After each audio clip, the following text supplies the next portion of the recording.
As such, I will call to order our regular meeting. This is a regular meeting of the Mayor and Borough Council of the Borough of Seaside Park in the County of Ocean, State of New Jersey, advertised for Monday, March 30, 2026, to begin at the conclusion of the work session meeting, which has now just ended. This meeting has been noticed pursuant to the provisions of New Jersey's Open Public Meetings Act. Adequate notice of the meeting was properly provided by transmitting the notice of the meeting for publication in the Asbury Park Press and the Ocean Star on January 2nd, 2026. Notice of the hybrid meeting was also properly provided by posting the notice on the Seaside Park Borough website on March 26, 2026. Notice of the meeting of the governing body has been posted in the corridor of the municipal building and in the office of the municipal clerk. Roll call. Councilmember Condos? Here. Councilmember Connor? Here. Councilmember Kraft? Here. Councilmember Rotunda? Here. Councilmember Toth? Here. Council President Wolf? Here. Mayor Peterson? Here. Thank you. Let us begin our meeting by standing for a moment of silence to be followed by a pledge of allegiance.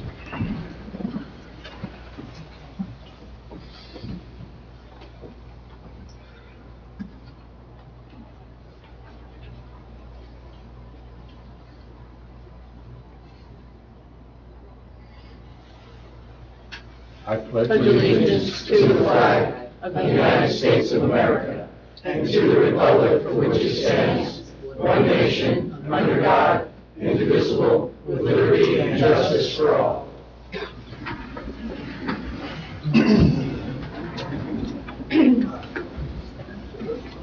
The first item on the agenda is a request for approval of the minutes. Those are the March 19th, 2026 work session, the March 19th, 2026 regular meeting. Any comments, or if not, a motion? Make the motion to approve. Motion by Councilmember Condos. I'll second it. Second by Council President Wilk. Roll call. Councilmember Condos? Yes. Council President Wolf? Yes. Councilmember Connor? Yes. Councilmember Kraft? Yes. Councilmember Rotunda? Yes. Councilmember Toth? Yes. Motion approved. The next item on the agenda is request for approval of the special meeting minutes. The meeting is that of March 17th, 2026. Any comments from council? If not, a motion? I'll make the motion, Mayor. Motion by Councilmember Connor, A second. second by Councilmember Condos. Roll call. Councilmember Connor? Yes. Councilmember Condos? Yes. Councilmember Kraft? I abstain. I was not present for that meeting. Councilmember Rotunda? Yes. Councilmember Toth? Yes. Council President Wolf? Yes. Motion approved. Next on the agenda are ordinances. The first is final reading and adoption, ordinance 22618, an ordinance to exceed the municipal budget appropriation limits to establish a cap bank as per NJSA 40A/4-4514.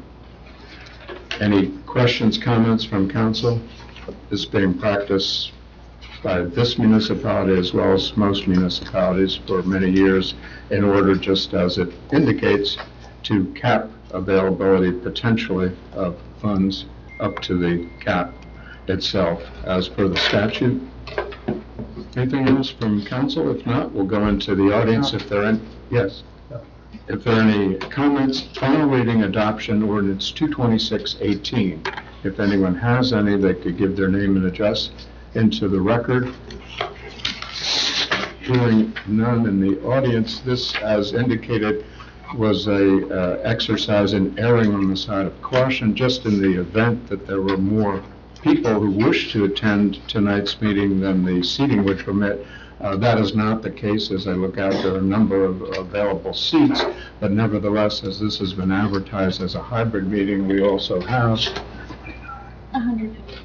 154 individuals that are participating or watching rather via Zoom platform. If anyone has a comment as final reading adoption ordinance 22618, if you could give your name and address for the record and make a comment. Seeing no hands, I would entertain a motion to close the public comment period for the final reading adoption ordinance 22618, and also for passage of the same. Do we have such a motion? I'll make the motion, Mayor. Motion by Councilmember Kraft, I'll second it, Mayor. second by Councilmember Connors. Roll call? Councilmember Kraft, Yes. Councilmember Connor, Yes. Councilmember Condos, Yes. Councilmember Rotunda, Yes. Councilmember Toth, Yes. Council President Wilk, Yes. motion approved.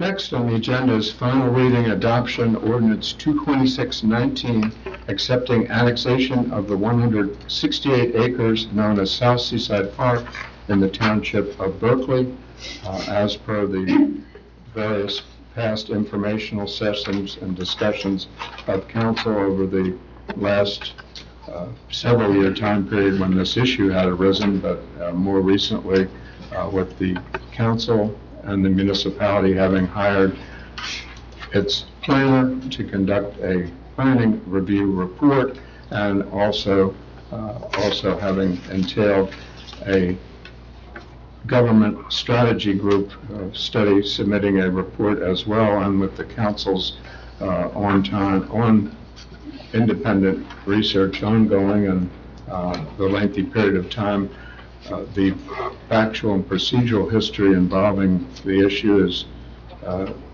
lengthy. Probably that factual history might even date back to the 70s, and a determination decision rendered by Judge Addison. That being said, that decision was then appealed to the Appellate Division of the Superior Court, which affirmed the decision, and ultimately there was a determination whereby the governing body of Seaside Park voted 4-3 to deny the request for annexation. That whole factual background and history arose under a prior statute. That statute has been amended right after that period of time occurred in 1982, and it's been amended several times thereafter. As such, the more recent history has arisen with a similar petition filed originally in the most recent time period under the newly amended statute by the plaintiffs' residents of South Seaside Park, who petitioned Berkeley Township to allow de-annexation so that the South Seaside Park residents could become a part of Seaside Park. That process, again, very lengthy in terms of summarizing even the legal history and the factual history. More recently, after a unanimous Appellate Division decision, the matter was deliberated upon by the New Jersey Supreme Court, and Justice Patterson authored the July 10th, 2025 decision, which affirmed the petition, affirmed rather the Appellate Division decision, and as a result, the petition arose from the South Seaside Park residents who petitioned the Borough of Seaside Park to become annexed. And more recently, of course, as we're well aware, the ongoing due diligence conducted by the council in conjunction with consultation of various professionals who are here this evening took place. So we have special counsel here. Jean, anything further from your perspective at this juncture? No, Mayor, thank you. That was a good summary of what brought us here procedurally. As many of the people in the audience have heard me review the process many times at this point, and I don't want to be repetitive, but clearly the action tonight on second reading is what's required by the statute in terms of the governing body's decision of whether or not to accept annexation of the South Seaside Park portion. And just to review, also on your agenda, there are a number of items that would only go forward if the vote of governing body is in the affirmative on the basic question of annexation. If that the governing body rejects annexation, then those items would not be voted on But if it does accept it, then you see the zoning ordinances, we discussed that previously, under the statute, as soon as the ordinance is effective under the law, then South Seaside Park sort of instantly, legal cup of soup way becomes part of Seaside Park. And at that point, the zoning ordinances, which simply mirror Berkeley Township's ordinances, would be in effect. So there would be a continuing basis. You've received and read and had a presentation by the planner, Kendra Leary, as to the process beyond that, which would require extensive study and expansion of the master plan and development of ordinances for that area that are reflective of Seaside Park's planning objectives. But this way, at least, there will be zoning ordinances in place which echo those currently in place brought by Berkeley Township for that area. And at the end of the resolutions, there are 3 items which would only go forward in the event of a positive vote on annexation. One is the appointing, according to statute, of a 3-person committee to enter into negotiations with Berkeley Township. Obviously, there are a lot of issues, and as we've said many times, I'm sure there are issues that we have not contemplated despite the efforts of this governing body through the reports of professionals to look at all the issues. That would commence almost immediately on Monday following the effective date of the ordinance. And in that idea of having to take over things immediately, there's an advertisement for bids for solid waste collection. We've also had the opportunity to reach out, and we do have a proviso or provisional emergency contract that could be put in place pending the receipt of those bids, and solid waste bids have to be on the street for 60 days. And then there's a 3rd resolution establishing a council committee to review these issues as well with the annexation committee that's established. And once, if it goes through and there's an affirmative vote, there would be opportunities to discuss these issues on an ongoing basis with Berkeley Township, with members of the public, the effective date or the effective time period for the 2 committees, the Seaside Park Committee and the Berkeley Township Committee, to come to an agreement is 60 days. If that does not happen within that 60-day period, then Seaside Park would have to apply to Superior Court. The assignment judge would then choose 3 people of his selection who would then review all of the information and make that determination. Though I remain hopeful that, since it's always better to have local control than to put your future in the hands of the courts, that the 2 municipalities will be able to work something out. But the law does have a provision if we are not able to do so. Thank you, Jane. Anything from council at this juncture? Mayor, if I may, similar to the last time, I guess repeating myself in the same manner that we've repeated other things before, just, want to go on record that this was something that was brought to this council, and I can tell you, speaking for myself, that I've had many sleepless nights, I've had many conversations with neighbors, I've read every single thing, positive and negative, that's been on social media and in the various news channels. I think the biggest of which was people asking for a postponement or, motion to delay or table this. And probably if you had asked me last week, I might have been inclined to do that. I'm no longer feeling that way, mostly because I don't think there's going to be any new information available in another week or 2. One of the questions that kept getting asked is, well, you're making decisions based on a report that was flawed. There was a major mistake. And while Ken's here, and they acknowledged it at the last meeting, that there was a significant and almost egregious error that I think falsely set expectations for the public. The mathematics were corrected. I think had we not seen that the first time, anybody who heard they might potentially, save 8% would be ecstatic, but it sounded then like a negative. I was asked, can you go back and validate all of the other numbers that are in there? And so I personally went through and looked at things. I'm like, there's really nothing that can be validated in the true sense of the word, because quite frankly, they're all assumptions. And when you make any business decision, you're going to have to make assumptions based on what we know today. And if this, I'm calling it a merger, because I would do it in a merger and acquisition scenario, you do sensitivity analysis. How far off can we be? And I had requested that we get a spreadsheet so we could do some of that. We haven't met as a council to do that collectively, but myself individually, we can be off by quite a bit before it turns into a negative scenario.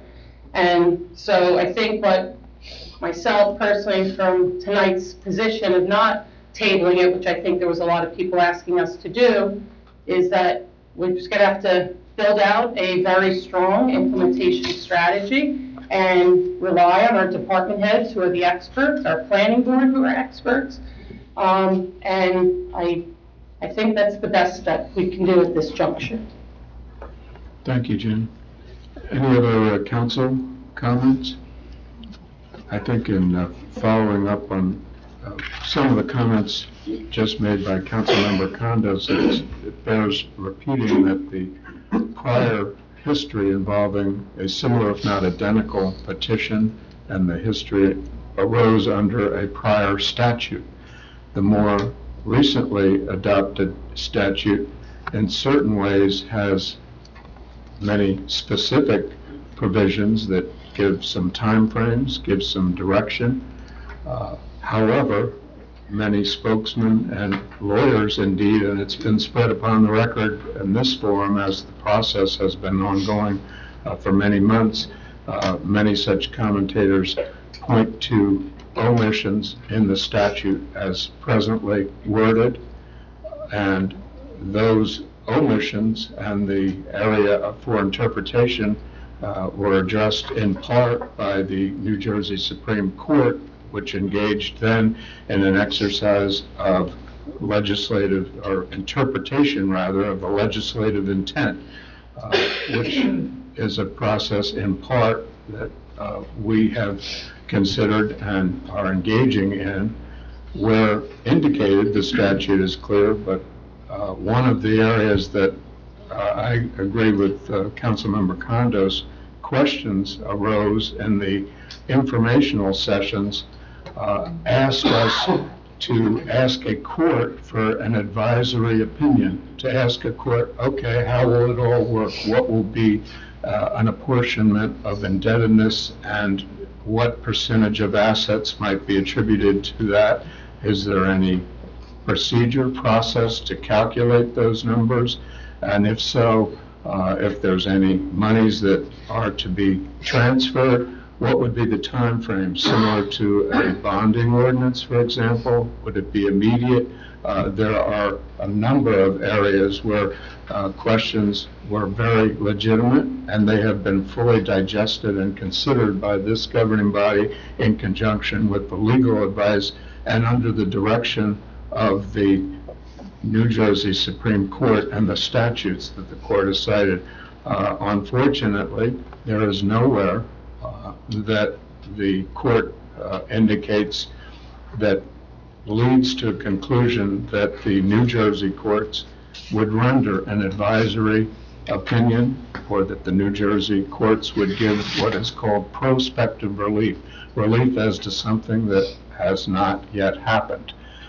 As such, we've digested and reviewed that fact, and that, in fact, goes to many of the questions that we received as well, that we can't simply ask that of a court without making the decision and acting what I know has been the course of conduct, and that's negotiating any and all issues with all entities, and that includes certainly Berkeley Township, with reasonableness and good faith, and whereby we will be acting in the best interests of Seaside Park. Anyone else on council, anything at this juncture?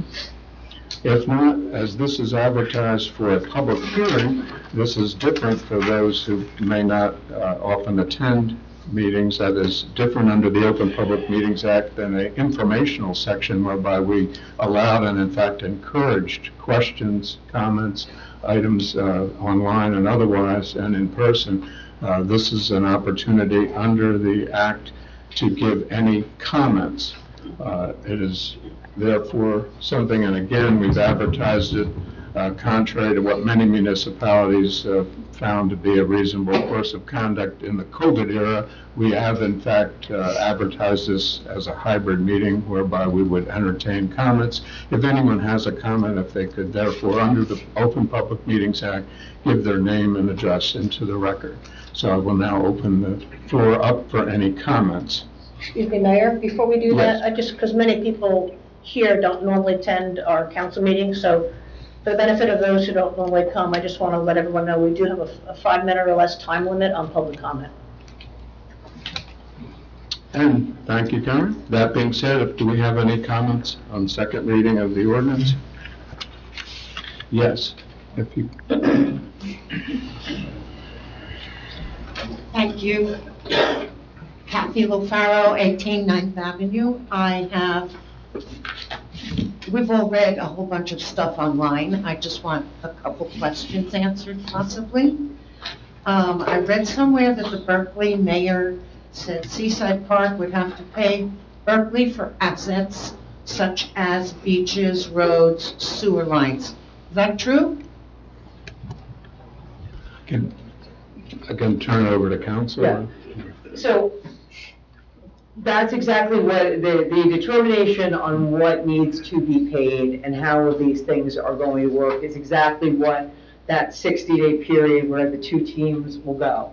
The language of the statute requires Seaside Park to pay its proper portion of any indebtedness, so that generally, and there are different ways to figure it out in the reports that were put up. There were, I think, 3 different scenarios that were put there. I'm sure that Berkeley Township has its own. One sort of sensible way to think of it is any portion of that indebtedness that is ascribable to South Seaside Park, if there were work done, if there was bonding done, there also are ways to look at it in terms of a percentage of the land area, population, other configuration. So that's going to be part of the negotiation.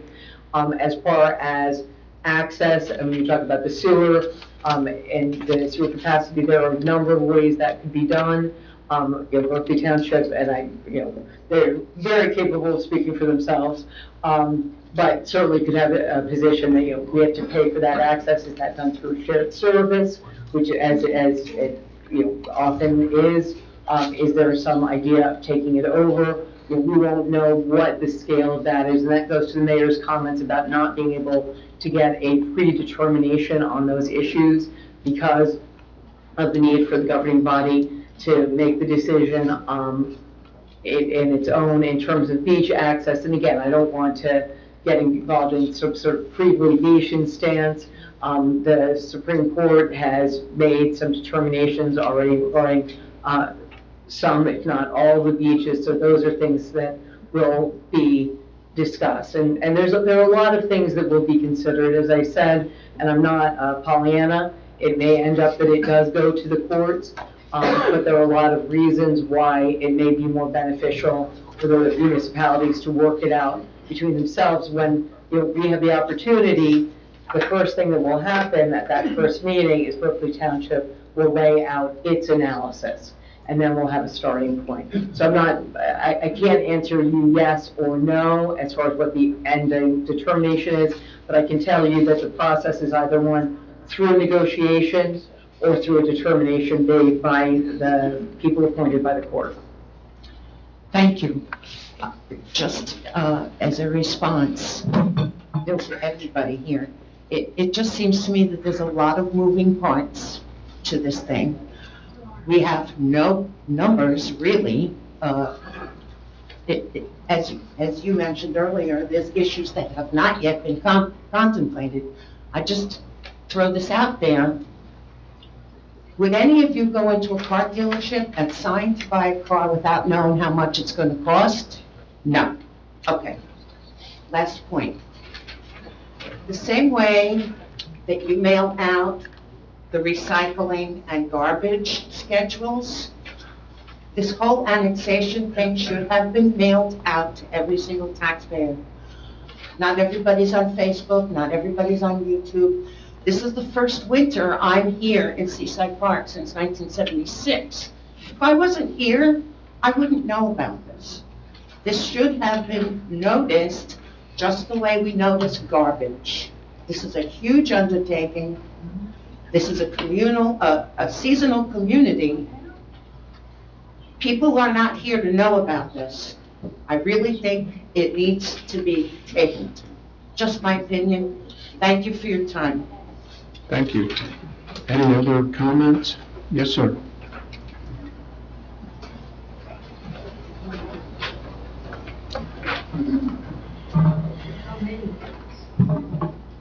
Bill McGrath, 339 Bayview Avenue, Berkeley.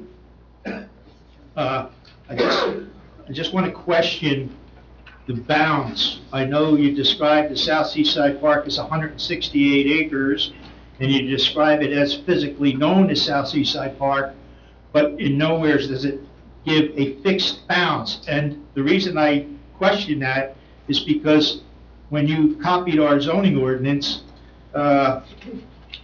which I assume you're going to pass later, you define a zone here that's the beachfront conservation zone.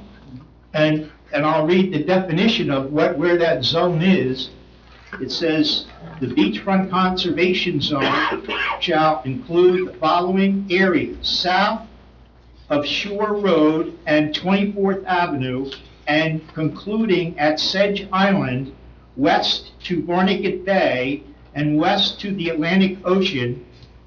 This includes Island Beach State Park and New Jersey Governor's Summer Mansion, but does not include Sedge Island or Sedge Island's wildlife management area. So now I'm confused, as I'm sure you probably are. Maybe this was, I'm sure this is an oversight, but I think this should be cleaned up on the final reading, because from what I understand from our attorney, that this area was not included in the original petition. So that's why I would suggest in the ordinance, when you describe the bounds of South Seaside Park, that you do it either in a normal, what's called a meets and bounds description, or list the blocks and streets. So we have know exactly what the boundary of South Seaside Park is. And I'm sure that it did not include our Berkeley Township's sovereignty, which is different than fee simple ownership, sovereignty of Island Beach State Park. That's my only question. Thank you, sir. I don't, Yeah, and, in terms of the definition of the 168 acres, that in fact was the definition that was used by the court to take them from the petition. I had a similar thought that there should be meets and bounds. I have not been able to find that in the record, and certainly as the effect of any ordinance, if there is a portion of the ordinance that were indeed copied from Berkeley Townships, including the descriptions of the area, if there is an area that is not included by our zoning ordinance, that is not part of any annexed portion, then obviously Seaside Park's zoning ordinances have no impact in Berkeley Township. If the section that remains Berkeley Township, any more than Berkeley Townships, and the reason for those ordinances being put in place is because if the annexation is granted by the governing body, then on its effective date upon publication, then Berkeley Township's ordinances would have no effect in that section, which would then be part of Seaside Park. So I agree that, if there's a part described in the ordinance which is not part of the South Seaside Park and remains part of Berkeley Township, then Seaside Park's ordinances have no effect there. And we'll make sure to clean that up going forward. any other public comments? Yes, Jimmy?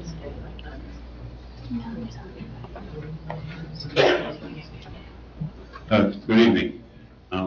Jim Jim Burns, 219 Dogwood Drive, Bayville. I've been the Ward 1 councilman here for probably the last 10 years or so. Been a lifelong resident, believe it or not, when there was a wooden bridge coming over. But and I've had many friends on the council here through the years, and we've had a good time. So, you know, I wish you a lot of luck on what you're doing here. But being involved with this for the last few weeks, you know, intensely, it seems like we're putting a puzzle together without a lot of the pieces. And some of the pieces are big pieces. You know, it's that piece you look for when you put the puzzle together, and we're missing them. So, you know, I wish you luck, and, you know, I hope to be on a committee that helps you put the pieces in there and fund them also. But, and then as far as the, as being a disabled vet, Berkeley Township will always support the Sergeant Lyons, all their events like we've done in the past, and feel free to use our park for those events. Thank you. God bless. Thank you, Jim. Thank you.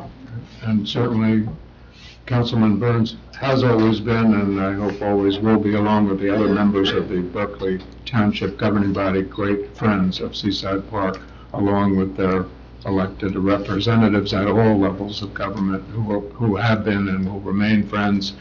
And it bears repeating that park, of course, in memory of a Seaside Park resident who was here in this room. We used to give out awards for their graduations, and we all cherish his memory and his mom, and I share those thoughts with you.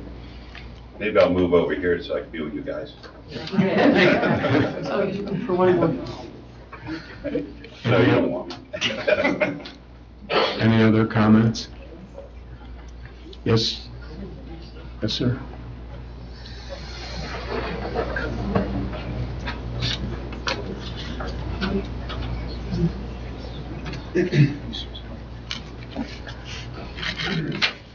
Good evening, I'm Bobby Ring, 119 Surf Drive, South Seaside Park. The allegation that those seeking annexation are engaged in tax shopping, as raised by Jay Delaney at the last meeting, is not supported by the record.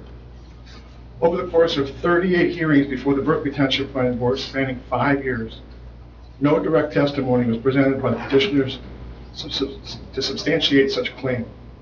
The issue only arose during cross-examination, and in those instances, the petitioner's financial expert gave no testimony supporting the claim of tax shopping. Furthermore, the trial court, the appellate court, and the Supreme Court of New Jersey all ruled unanimously that the petitioner satisfied statutory requirements for de-annexation of Berkeley Township, despite the township's strong opposition. Berkeley Township also cited tax shopping as a reason to decline de-annexation in its appeals filings to the courts, but that conclusion was rejected by the courts. Mr. Delaney also questioned Borough Planner Ken Delaney's reliance on census data contained in a report prepared by professional planner Scott Bauman. However, Ms. Delaney clearly stated that she did not rely on Mr. Bauman's conclusions, but solely on the underlying census data included in the report, as it was accurate. It's also important to note that while Mr. Delaney is a resident of Seaside Park, he also serves as the Berkeley Township Administrator, and therefore his allegiance is divided between Berkeley Township and Seaside Park, and consequently his opinion should not be relied upon. During the same planning board hearings, the Berkeley Township Police Chief and several other officers testified that annexation will result in a loss of resources and funding for their department, but indicated that that funding would instead go to the Seaside Park Police Department. In her decision, Superior Court Judge Marlene Lynch Ford, who is also a resident of Seaside Park, concluded that annexation was logical and consistent with the state of New Jersey's policy of encouraging the consolidation of smaller municipalities. An online petition has recently circulated purportedly to demonstrate opposition to annexation. However, its validity is questionable. The originator explicitly allowed and even encouraged individuals who are neither Seaside Park voters nor taxpayers to sign it. For example, when asked on social media by a resident of Toms River, "Hey, I'm a resident of Toms River, can I sign it?" The response was, quote, "Absolutely," unquote. As such, this petition should not be considered a reliable representation of constituent opinion. This matter has now been under consideration for 10 years and 8 months. The expert reports issued in February demonstrate that annexation of South Seaside Park is in the best interest of the community. Seaside Park can annex South Seaside Park, provide services effectively, and reduce taxes for current Seaside Park property owners. South Seaside Park encompasses approximately 1/2 square mile, consists largely of seasonal residences, with full-time occupancy concentrated in 3 to 4 months during the busy summer season. From a service delivery perspective, this represents a manageable transition. Moreover, annexation is most efficiently implemented during the off-season than during the height of summer. It is widely understood that tax revenue generated from South Seaside Park exceeds the cost of services provided by Berkeley Township. This financial reality helps explain why the township reportedly spent over $1 million contesting the de-annexation along with the planning board proceedings over several years. They spent over $700,000 in engineering fees alone. In the absence of any contrary expert opinions, and there are none that I'm aware of, annexation should be approved. Delaying action will only increase the eventual cost of implementation. And finally, there's a particular benefit worth noting. Under annexation, residents and visitors would enjoy unified access to both Seaside Park beaches and the White Sands Beach with a single beach badge, an outcome that reflects the broader efficiencies that this effort seeks to achieve. Thank you very much. Thank you. Thank you. Thank you, Bob. Any other comments? Seeing none in the, There's one more. There's some. okay, we do have one more, 2 more. I'm Don Waitman, 2000 Barnegat Avenue, South Seaside Park. I look at your seal up there, where it says 1898. My grandmother came to Seaside in 1918. So I'm up here as telling you, I've been here a long time. My families are 4 generations of people who are Seaside Park as well as South Seaside Park. I want to thank the council for the opportunity to address you and the community. I appreciate all the work you've done as you make this very important decision. I'd like to mention something that has gotten lost in all of this discussion. We have fought over 14 years. My father did this 50 years ago. Why did they do it? And why did we do it? Because like him, we want to leave something far better for our children and generations to come in both towns. I want to leave them a community that is like-minded and understands what it is like to live in a beach community, because we are a beach community also. I want them to live in a community that represents their concerns and acts in the best interest of that community. My mother was born in Seaside Park. My father was born in Seaside Heights. They met, they fell in love in Seaside Park, and they raised their family in Seaside Park. I have aunts and uncles that were Seaside Park residents also, and their offspring still live in Seaside Park. I lived in Seaside Park for about 4 years when I was young. Lived right on 9th Avenue. They moved out of Seaside Park in about 1954 and moved down to South Seaside Park. And at that point, my father started realizing, what was Berkeley doing for us down here? We want to become part of Seaside Park. So that is when he finally, in 1972, said, we've had enough. We're not sending our kids over to the mainland 16 miles away. We're not going to do everything on the mainland. We want to be part of a community like Seaside Park. So he took 10 years of his life to do that. He did it for me, my sisters. He did it for the people at South Seaside Park as well as Seaside Park. The gravity of this vote that you're going to take is not lost on me. My father, when he did this, was pressured all those years ago to stop the de-annexation movement. People pressured him to stop it. It got so bad that the pressure in all forms, his standing in the community with people, his livelihood was threatened. Now, do you believe that, how people back then threatened his livelihood? Why did he continue? He continued because he knew what the right thing was to do. Berkeley Township, as Bobby said, spent over $1 million to fight this.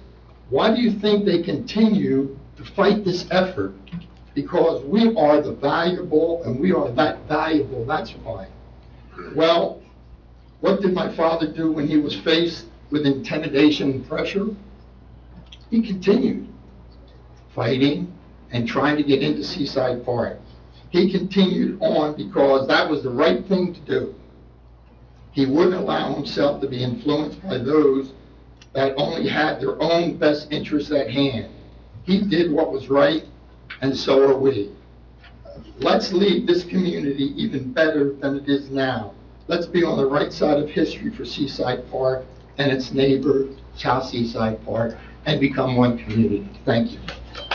Thank you. Any other comments? Someone, yes, sir. Hey, good evening. Tom Bars, 27 Brighton Avenue.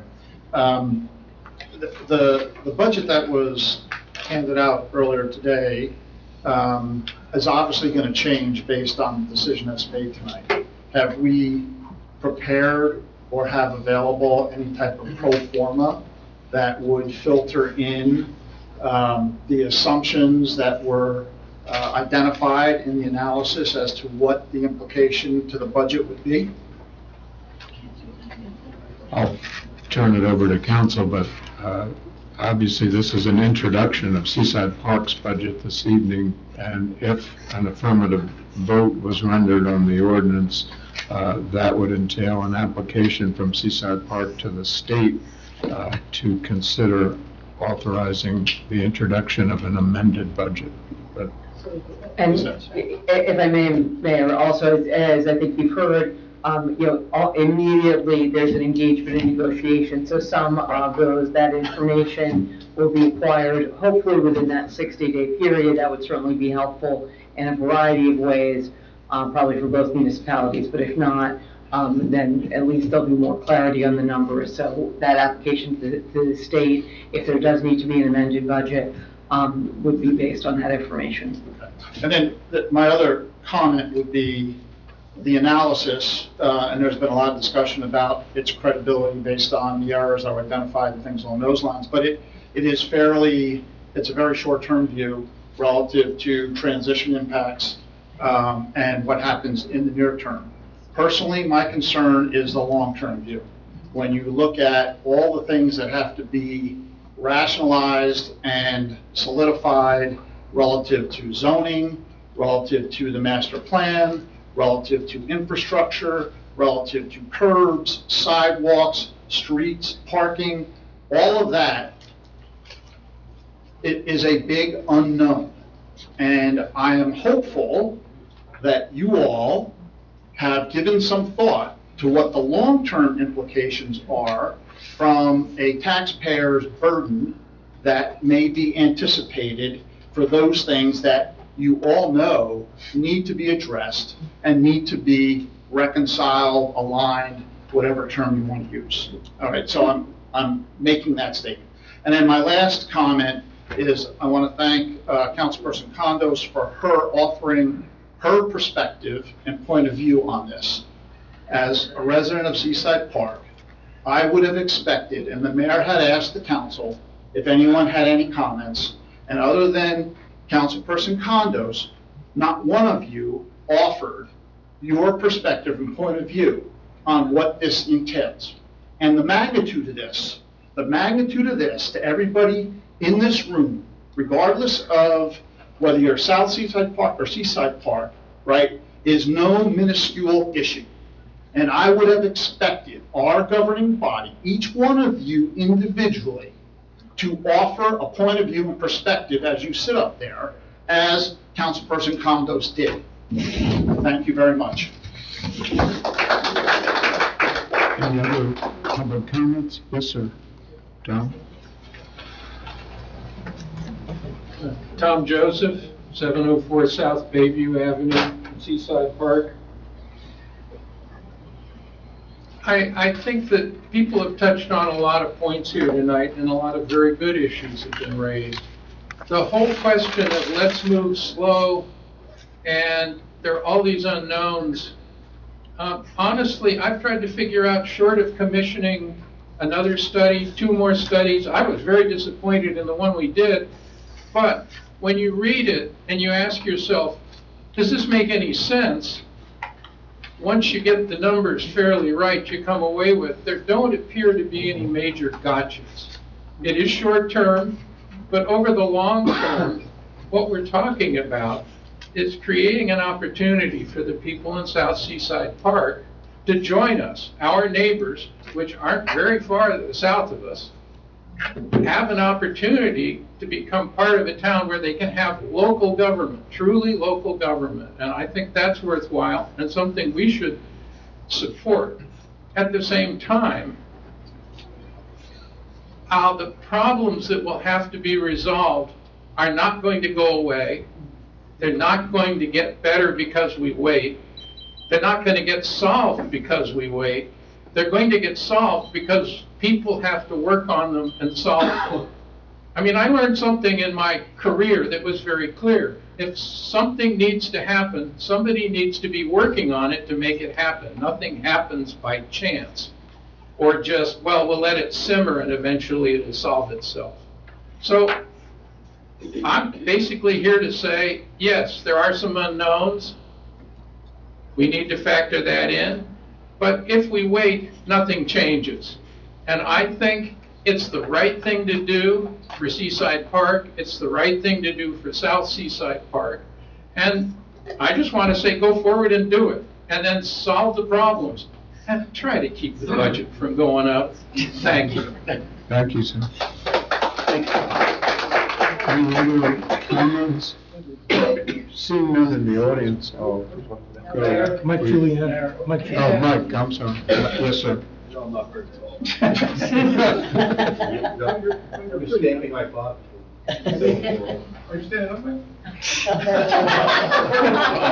That wasn't nice. I've heard that. Okay, vote no. So, we'll do something I'm really not comfortable with. I'm sorry, we need your name and address. Yes, Mike.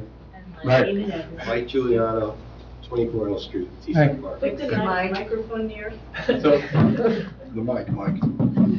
okay, the mic is near the mic. Hopefully this mic will drop that one. So I'm going to do something I'm really not comfortable with. Give the people, I know most of the people on the council, know everybody in town, a little bit of benefit of my background. So I've been an engineering consultant, recently retired for over 50 years, municipal consulting, environmental consulting, partner firm, own my own firm, stockholder. So I understand the whole process, written master plans, so on and so forth. Part of our engineering background and education and career is to weigh the parameters. Always look at the given information. If you're going to go off on the wrong, I mean, anybody can solve the problem, get the wrong answer. So initially, I said, okay, this makes sense. Absolutely makes sense, because geographical, cultural, from an engineering planning point of view, it's perfect. Then I went and I did what I always told my younger managers to do. Weigh everything, come to almost a decision, and don't make it. Back up, look at all the parameters again, dig deeper. So that's what I did. I looked at the issues. I kind of got in the weeds, and I started to pull back from that positive attitude I had in the beginning. Like, look, this is going to be so hard from the point of view of on error with public works. This is going to be much harder on the police chief. Not that anything ever bad goes on in South Seaside Park. So this was going to be tough on the administration, on Karen, on Jetta. And we have a dream team, as far as I'm concerned. I've been here now 20-something years. This is the dream team from the attorney's point of view. So I looked at all of it like, is it really worth it in the short term? And I'm like, well, this is not a short-term thing. No. This is a long-term thing. You know, in respect to the gentleman who spoke before me, I don't see any issues hiding. We know how to run a beach. We know how to run a bayfront. We know how to run lifeguards. We know how to run a recreation. We already know how to do everything that's occurring in South Seaside Park. And I'm so sick of hearing South Seaside Park. I just want to hear 2 words. So I went back and I reevaluated myself. And I'm also, for people who don't know, I've been on the Board of Adjustment and the Planning Board for 20 years. In 2013, we combined the board. So we have one board. Been chairman of that board for what, more than 10 years, 8 years, or whatever. 10. And 10? Thank you. Over. Thanks. And we've done, now, one of the big pieces that's going to happen here is the master plan. Is everybody in South Seaside Park going to be happy at how that master plan and ordinance come out? I don't know. Maybe not. But we have an opportunity to control the land use on our entire southern border, from the ocean to the bay, as they say. There's a townhouse zone there. We don't even allow that in Seaside Park. There's a 4-family zone. We don't even allow that. So we have an opportunity now. So I've come full circle and come around like, what are the negatives here? I'm not seeing any at this point. We can control the type of development on our southern border and eliminate that border.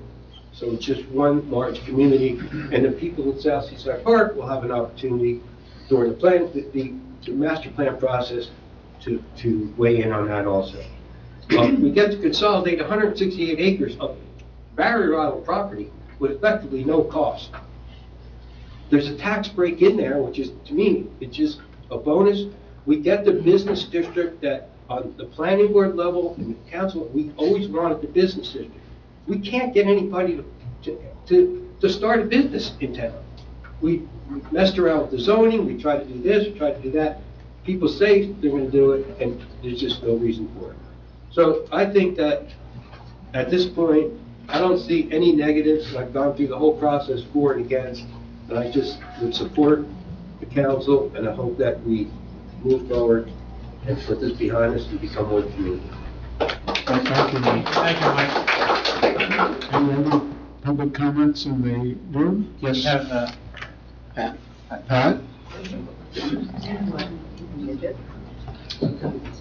Hi, I am Pat Urso, 137 10th Avenue.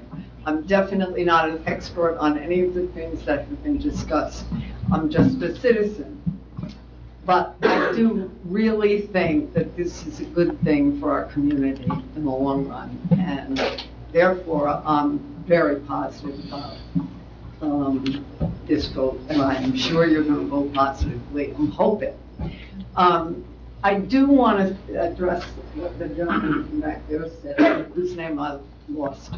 But he said he wished that he had heard from every council person.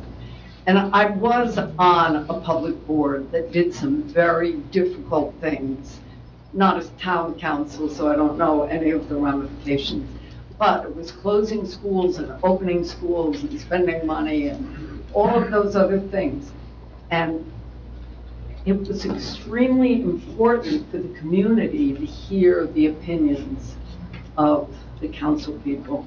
And I'm hoping as the process moves forward and you vote as quickly as possible, as soon as you can, but that as we have to make decisions, we do hear more publicly. I know when it's legal, you have to be enclosed, but you have public hearings and you have public meetings, and we don't really always hear from the council people. I respect you all, and you all work hard, but I think the community would like to hear your opinions. Thank you. Thank you. Mayor, Yes. do you want me to address them? Yes, certainly. Yeah, I'm sorry, and I won't take up a long time, and certainly the governing body may this evening, either as part of this process, as part of their vote, they may choose to share their thoughts. But I think that it's important for the public to understand, so that they understand why the governing body has taken this position to this point. In this particular case of annexation or de-annexation, the courts have made it extremely clear that the thing that the governing body cannot do is prejudge, pre-decide. I really want to thank the governing body for their silence to this point. It's something I've discussed with them many times in light of the case on this particular de-annexation. issue, that the courts have been very clear that what the governing body, in order to not be arbitrary and capricious, that's a phrase you may have heard, that's the thing the governing body may never do. And that's one of the prongs in the test for annexation, de-annexation. And in that case, in order to be determined to have not acted arbitrarily, it's important that the governing body not have made a decision before getting the information. So in this case, they have not been disclosive really on legal advice, and I don't want them to have to take the hit for that, because it was my legal advice in having reviewed the case law, that any statements that they made that showed that they had made a decision, they made up their minds one way or another prior to getting the information, could invalidate, or be used to undermine their decision if this matter should proceed to court in the future. So I don't want them to have to bear that. That was my decision. Obviously, tonight is the night for that decision, and it was a different position, but it's been a lead up to this point.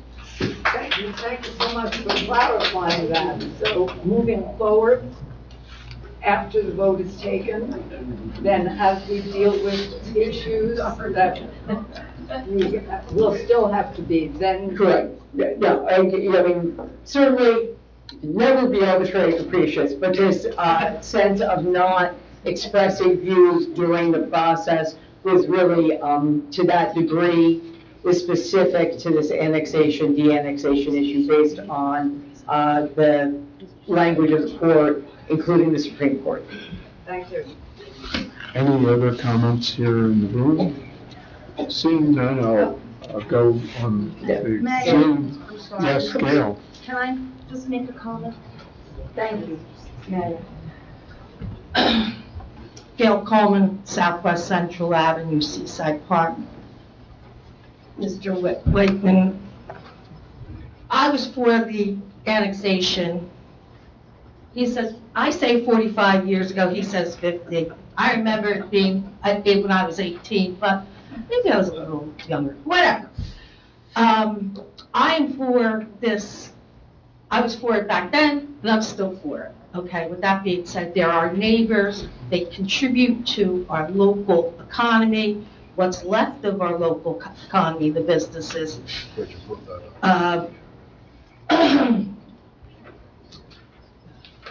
We also just purchased, this borough just purchased a fire truck, am I correct? Yes. And we're gonna have to buy another one, okay? We're paying on whatever the percentage, the interest rate is. What is it for the bond? Is it 3, 4? I don't know what it is. I haven't been on the council in 6 years. So I don't know what the bond interest rate is. But in my humble opinion, if South Seaside Park joins with us, they share in the burden of the fire trucks, the first aid squad that we all need here. If you can see what the audience demographic looks like, we're not 25.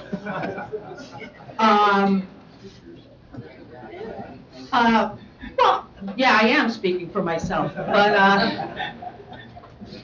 I think it's very important that we recognize that the borough of Seaside Park, over the years, Jerry, you know, Gina, you know, Seaside Park has always picked up the tab a lot for the Tri-Borough First Aid Squad and the fire department and the water rescue. I live on Central Avenue. I know when those trucks go out. I hear the sirens in the middle of the night, and I want to thank everybody that we have volunteers.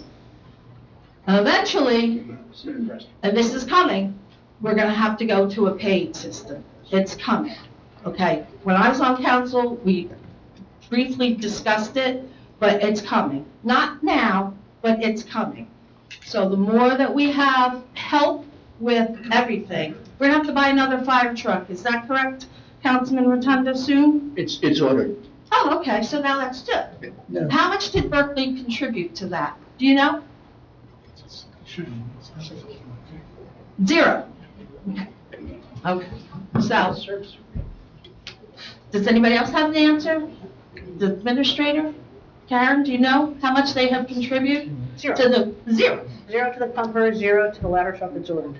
Perfect. So there we go. So, and then we still, we're covering it. It's our liability for South Seaside Park, correct? Am I wrong, Steve? No. We did get Huh?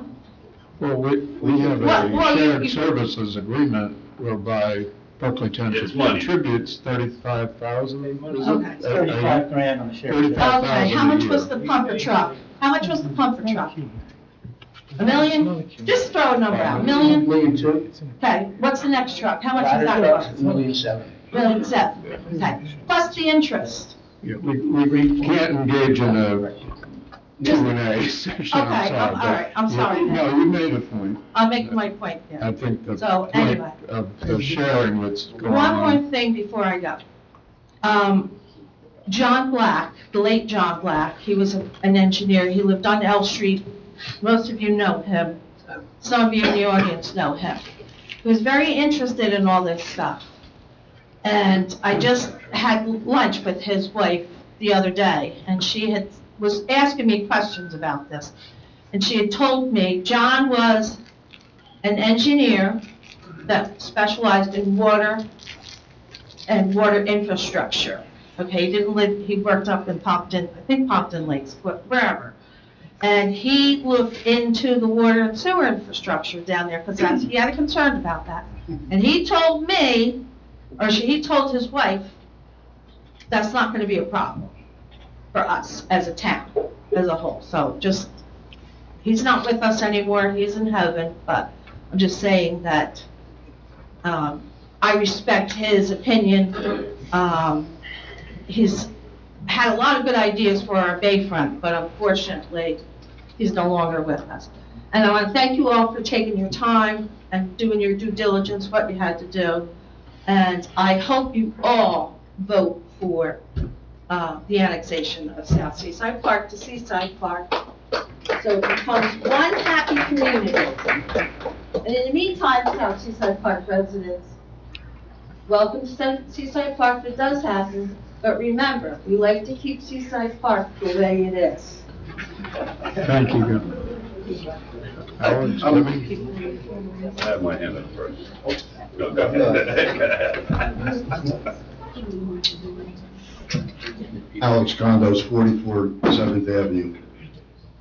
I have a lot of concerns about this vote, so I'm just going to kind of make just one concern. I just want to talk about one thing because I don't want to keep everybody here all night. The master plan, it was mentioned about the commercial district, the business district, and businesses in Seaside Park and South Seaside Park. As far as I know right now, that the ordinance is that mixed use is not permitted in Seaside Park.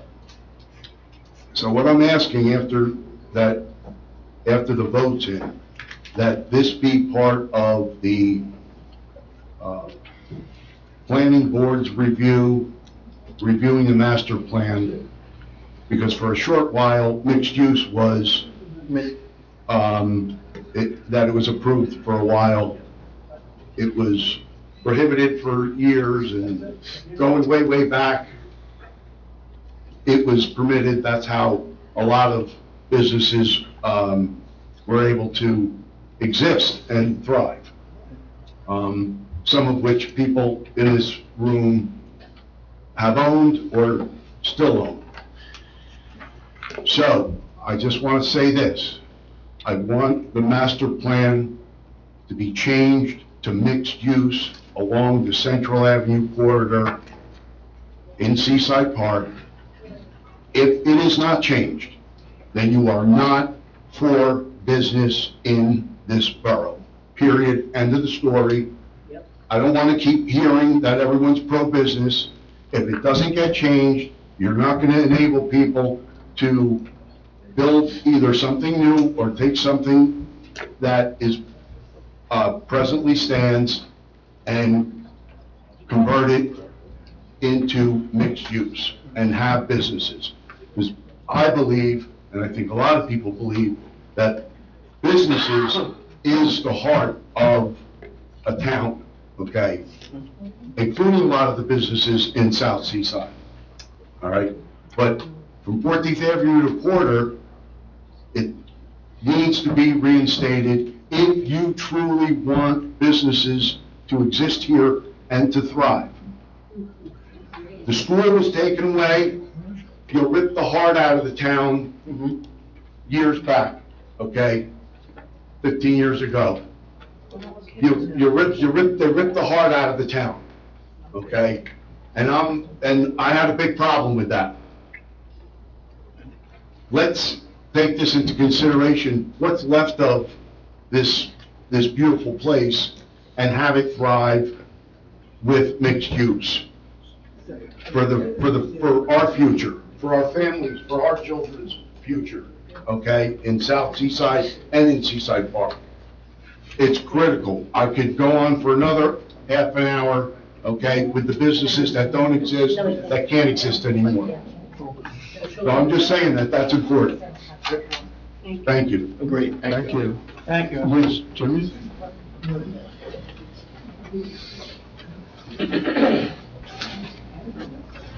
Same guy that was here before. Let's set the record straight. The negotiated shared service for fire and first aid, right? You had a negotiated shared service with Berkeley? In certain regards, right now, the Berkeley Township pays, I believe, $35,000 a year And to the first aid. And you negotiated that shared service, am I correct? Not for $35,000 for fire. Fire. Not Triborough. And for Triborough? Triborough has an arrangement, 70, 15. 70, 22. I think you get my point. 70, 22, 8. That it was a negotiated shared service, that we're not here for the free ride. We've owned up what you've requested, and that's it. Not for Jerry to sit there with a goose egg. We do contribute, and we didn't take a free ride. I bring the checks over myself every year. So let's set the record straight and keep the goose egg. Thank you. I'm not going to debate about who paid for the fire truck. I think the record speaks for itself. We did. I'm not engaging, so, but yeah, I did. But we do have a separate shared services on the table. I believe it's never been signed by any party, but it is a roughly 70%, 22% Seaside Park, 70% Seaside Heights, 8% Berkeley Township. That's Triborough of a number. $800,000. It's 800,000 total. Right. So that's a separate agreement. We have a shared services agreement with Berkeley with animal control. Well, that shared service is not going on anymore. We just had that, so we don't have a shared service animal control. It's been acted upon, detrimentally relied upon by both municipalities, and I believe even with a voucher signed, but we're not here. It's, in the big scheme of things, it shows cooperation between the If two the communities. annexation does go forward in the negotiations, then I'm sure all of the issues will be brought to the table. And then the fire is a third area We just don't want to be called free. contribution. Any other comments? Seeing none in the room, I believe we had some hands raised and those participating online. If anyone has a comment online, if you could give your name and address into the record. Yes, Dave Orbach, 14th Avenue, Seaside Park. I want to thank the mayor and council for entertaining my emails over the past. Be quiet, we can't hear him. Sorry, Dave. Sorry, Hear you you. interrupted, Can you hear me sorry. now? Yes. I can hear you, yes. I just wanted to reach out and thank the mayor and the council for putting up with my emails over the past couple of weeks on this.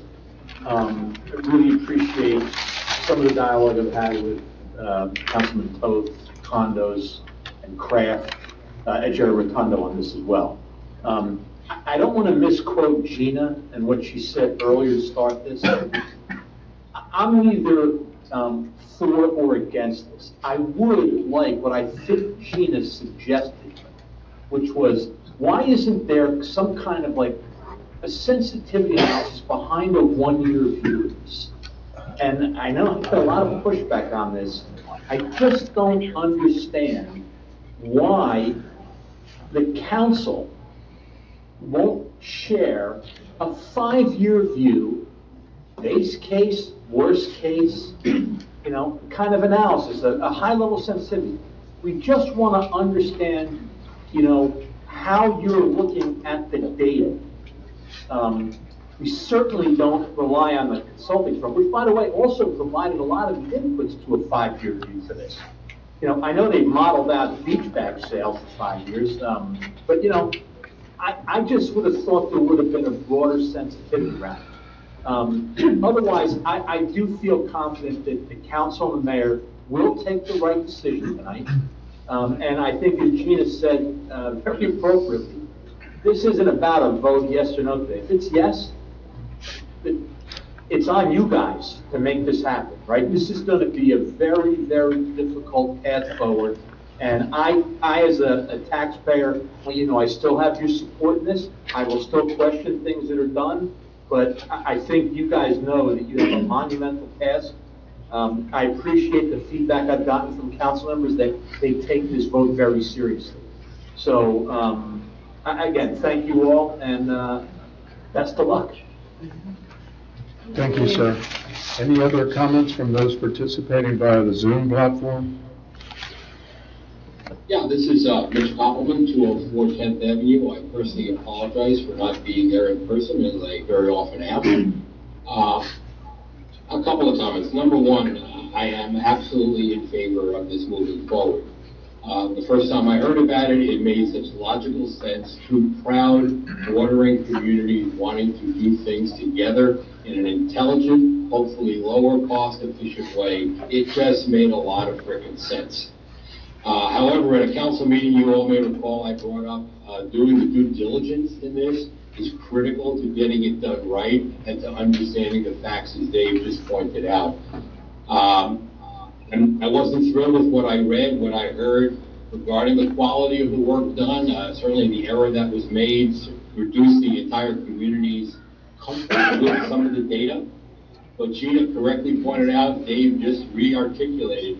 I was Vice President of Strategic Planning, Mergers and Acquisitions for a Fortune 1,000 company, a pretty big company, and retired now, but sensitivity analysis to understand what range of possibilities could occur is always critical in making a decision. And Gina alluded to the fact that there is some sensitivity data available and may not have been reviewed by all of council, but she reviewed it. So I'm going to echo Dave's point, sensitivity analysis of what could be, what are the ranges, is important to get that information out to the public to restore faith in the rationale, the base number rationale behind this.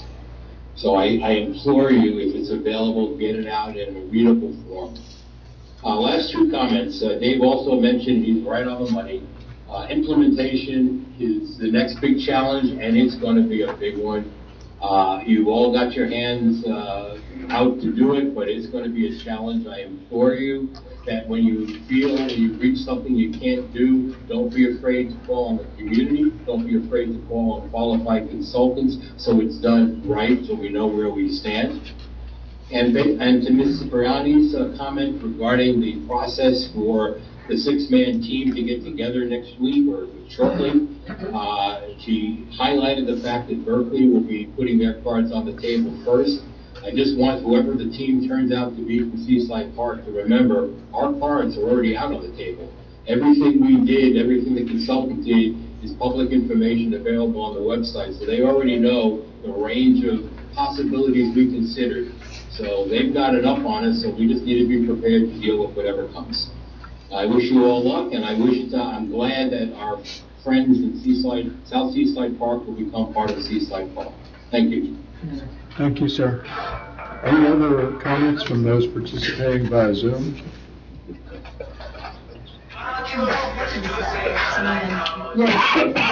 Council Mayor, my name is Albert Miller. Hang on a You don't have second, such a hang on.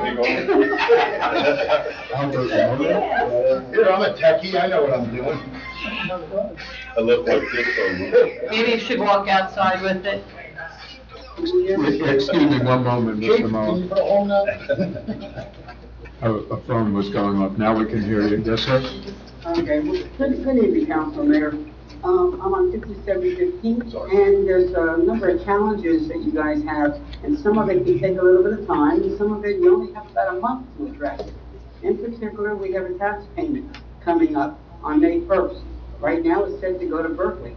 In a few minutes, Berkeley may not be in the picture. So something has to be done to notify us what to do, assuming we do vote in favor of this annexation. Also, somehow we have to be notified that a change in town has taken place. Ideally, perhaps a joint letter by the mayor and the mayor from Berkeley to us would be appreciated. Keep in mind that not everybody down here uses the address for their taxes for communication. A lot of it goes to other places. So you have to somehow find those mailing addresses. Now, Berkeley has them because they're mailing tax bills. Whether you can incorporate that into your system, I don't know. I took a look at the Berkeley and yours tax site, and the input line looks kind of similar. So perhaps you're using a similar system, and one can be adopted by changing of the township code. I don't know. But those are some of the things that you have. And we, like I said, we only have a month to figure out who to send a check to, regardless of how much of a check it is. You know, when we send it to Berkeley, they give it to you, we send it to you. That's things you're going to have to work out, and like I said, we have a limited time. I want to thank you for your time and all the efforts you put into this. Have a good evening. Thank you, sir. It was a substance, more of a question than comment about sending tax payments and the like. Obviously, Ms. Cipriani addressed it previously, I don't know. Yeah, and if I may, so I believe for the May 1st, we've been in touch with the Ocean County Tax Board and also the state. I think for the May 1st tax bill, that those funds and just sort of for the convenience of people to know that you would still pay that bill as you have. That question of the funds that are collected and how they're distributed is one of those issues that will be discussed in that 60-day negotiation session. Thank you. Any other participants for comments online with the Zoom platform? Yes, sir. Yes, sir. My name is Bob Beneke, financial consultant for the Township of Berkeley. I'd like to have my testimony into the record for the mayor and council, as well as for legal counsel. We did not enter into the same sphere as the higher professionals for the township. We did not review their record, we only reviewed the court cases. First off, with respect to the prior speaker, this year's tax tables have been set. You will not receive any relief in 2026. 2027's tax bills, you shake your head all you want, but it's true. 2027's tax bills will be established based upon the 2027 assessments. We've come up with the most likely experience and most likely scenario where Seaside Park will experience up to a $4,760,000 increase in your annual municipal budget. It'll take 3, 4, 5 years to get there, but that will happen. It will happen because of two essential reasons, just so that the public can understand what's going to happen. Currently, Seaside Park spends approximately $12,250 per person in the municipal budget. the Township of Berkeley spends approximately $2,300. There is going to be a shift in police services and other services to the Seaside Park taxpayer. There's also going to be, as we mentioned previously, you can shake your head no, but there will be. There's going to be a shift. The shift is going to be most likely in the area of 1/3. Why? Because your population is going to increase, permanent year-round population will increase approximately by 1/3. The reason being is that you currently have in Seaside Park approximately 2,115 properties. South Seaside Park has approximately 1,200 properties. Population year-round in Seaside Park is approximately 1,446, and in South Seaside Park it's approximately 500 permanent year-round. Okay. Therefore, you have a shift from those participants, people, households, permanent residents over to Seaside Park from Berkeley Township. Now, that's fine. If that's what the vote is, that's what the vote is, but the facts are going to bear out. That means when you amend your budget this year, you will not be able to include the revenues, any revenues from Berkeley. You will then have to be faced with a tax levy cap, a budget appropriation cap issue, and an issue of your tax rate. These are facts, pure and simple facts. And that's going to be your prerogative. In addition, come 2027, you're going to have a swing in your county taxes. Your county taxes will increase. Why? Because the proportion of an equalized tax rate and equalized tax value will be going up. And any school-aged children that are currently paid through South Seaside Park through Berkeley Township will now be paid in the other tax levy, meaning Seaside Park. We're getting this into the record because we don't want anyone to misunderstand that we haven't been looking at this for the last month or two. It's been recent. Again, we have not gone through all of the prejudicial issues. It's anew. And in addition, you're going to have a issue with the infrastructure and the asset base of the town. Whether it's bonded or not, doesn't matter. It's going to be cash on the barrelhead to the township. That's in the record. The legal counsel knows that we are going to be tracking this. And by the way, you can't overexpend a budget in New Jersey. It's a felony. Chapter 131, Public Laws of 1989, make it a felony, even though you overexpend your budget at Seaside Park last year and the year before, by the way. And that is against the law. So we're going to be tracking all of this. And just for the record, we want to make sure that you know that we have looked at all of this and we are understanding of what your decision is going to be on. But we're here. So if you could wrap up here, we have a 5-minute limit and the bell has gone off, but you can certainly finish that thought. Are you there? Thank you very much. Okay, thank you, sir. Any other comments from individuals on the Zoom platform? There's two more. Hi, good evening. Can you hear me? Yes, sir. Hi, my name is John Vogt. I'm at 26 First Lane in Midway Beach. How are you? Good evening, Mayor Wilk and ladies and gentlemen of the Town Council. Thank you for the diligence that you put into this study and for all the work you do on a daily basis. I am currently the president of the Midway Beach Condo Association. I represent approximately 386 homeowners in Midway Beach.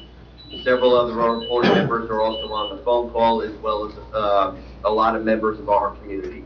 I think we've all been watching this with, a degree of apprehension and excitement, depending on who you ask. But, I think we all ultimately understand that this is going to happen one way or another.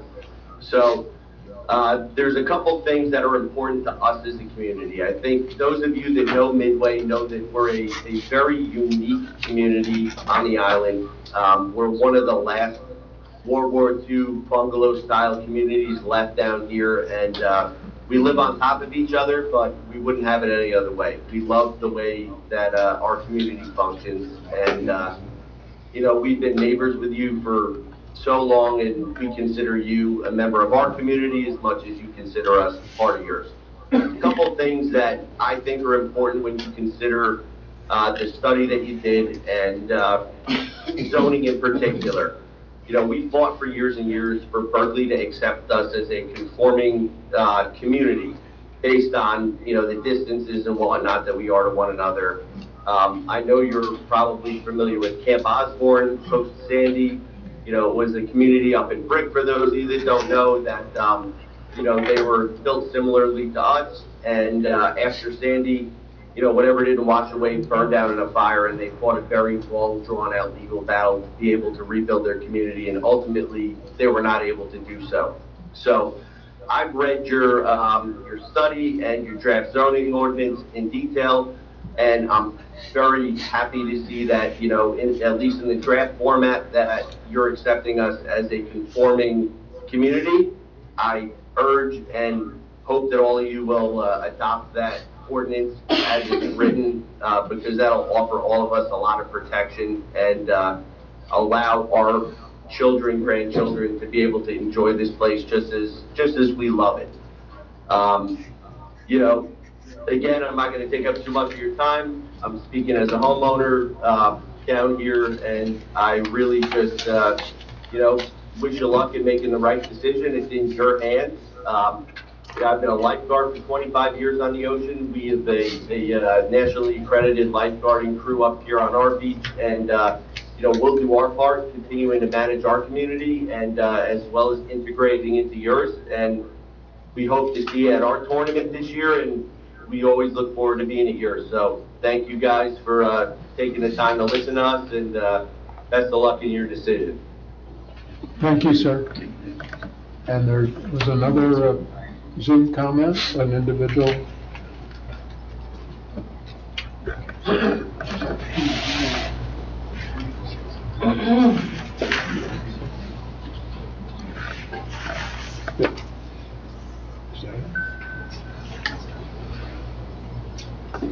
Hello? Yes, your name and address, sir? Yeah. My name is Jeff Damer. I'm 53 D Street, Seaside Park. So apologies for not being able to make tonight's session. I was in one of the public sessions in the fall.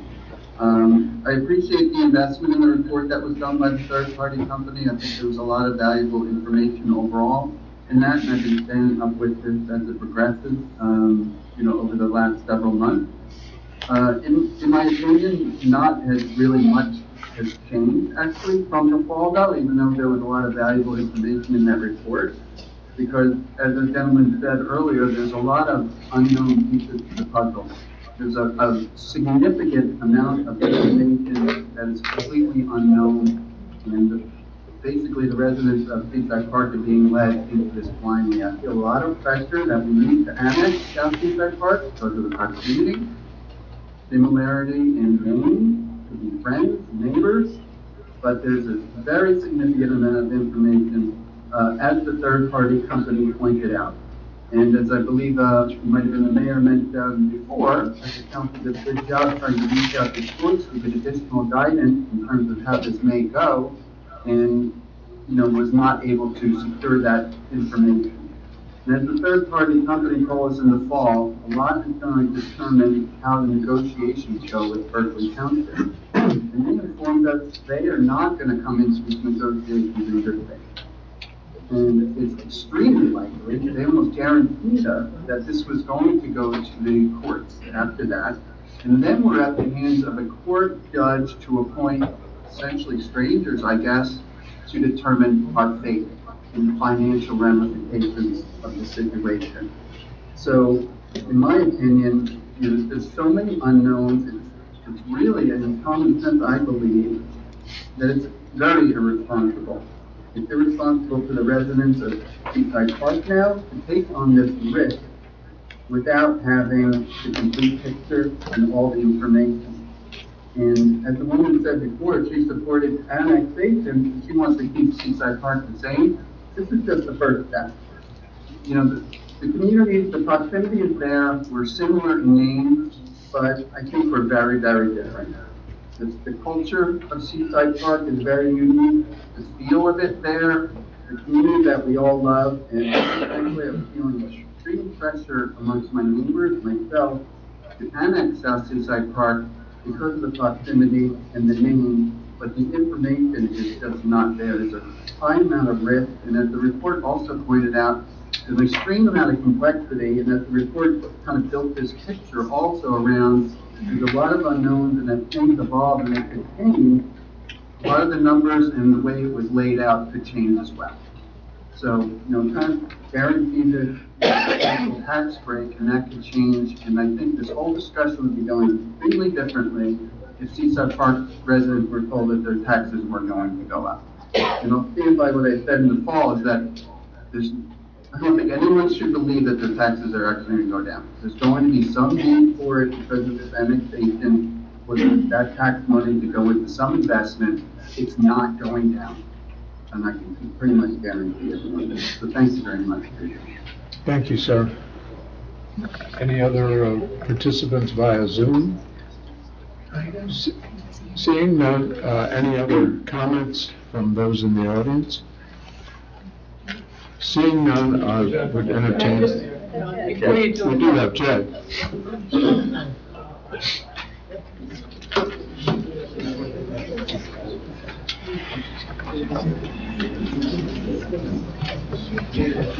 Good evening, Jay Delaney, 1710 North Bayview Avenue, Seaside Park. I want to thank Bob for the introduction earlier. But let me assure you that my participation and presence this evening, as in the past few weeks, has nothing to do with my current present employment as the administrator in Berkeley Township.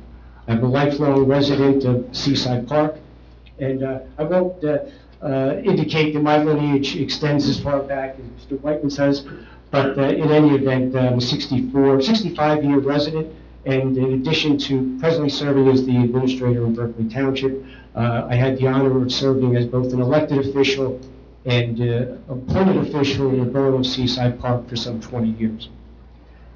Having said that, first of all, I appreciate the opportunity to speak. I recognize this is a public hearing specifically on the ordinance presented this evening, or presented the last meeting. First of all, I understand that this governing body and Seaside Park as a borough did not seek this opportunity or question. This is the result of two different cycles, one 50 years ago and one most recently going back at least 10, 12 years by the residents of South Seaside Park to de-annex from Berkeley Township for obvious reasons. As I said in previous testimony before this governing body, first of all, I am neither against or in favor of annexation. What I am in favor of is making sure that this governing body has the correct, factual, and complete information on which to make a decision. And I'm not sure that that's completed or has been completed. I think there are still a number of outstanding questions. But first to some of the other issues that have been raised, and again, as I stated previously, I believe that Seaside Park and South Seaside Park are already and have been for many years one community. That's not really the issue that's present and before the council tonight. I should recognize and say that my wife grew up in South Seaside Park. I grew up in Seaside Park, and I think that's a pretty darn good indication that it is one community and has been for many years. Specifically, Mr. Rink referenced earlier my questions that I had raised previously regarding planning and zoning analysis. First of all, the planning impact study referenced a diverse housing stock, and I think we heard that from one of the previous speakers tonight, the president of the Midway Beach Condominium Association. Diverse housing is a polite way of saying bungalows and trailer park. Not that that is good or bad, it is just a fact.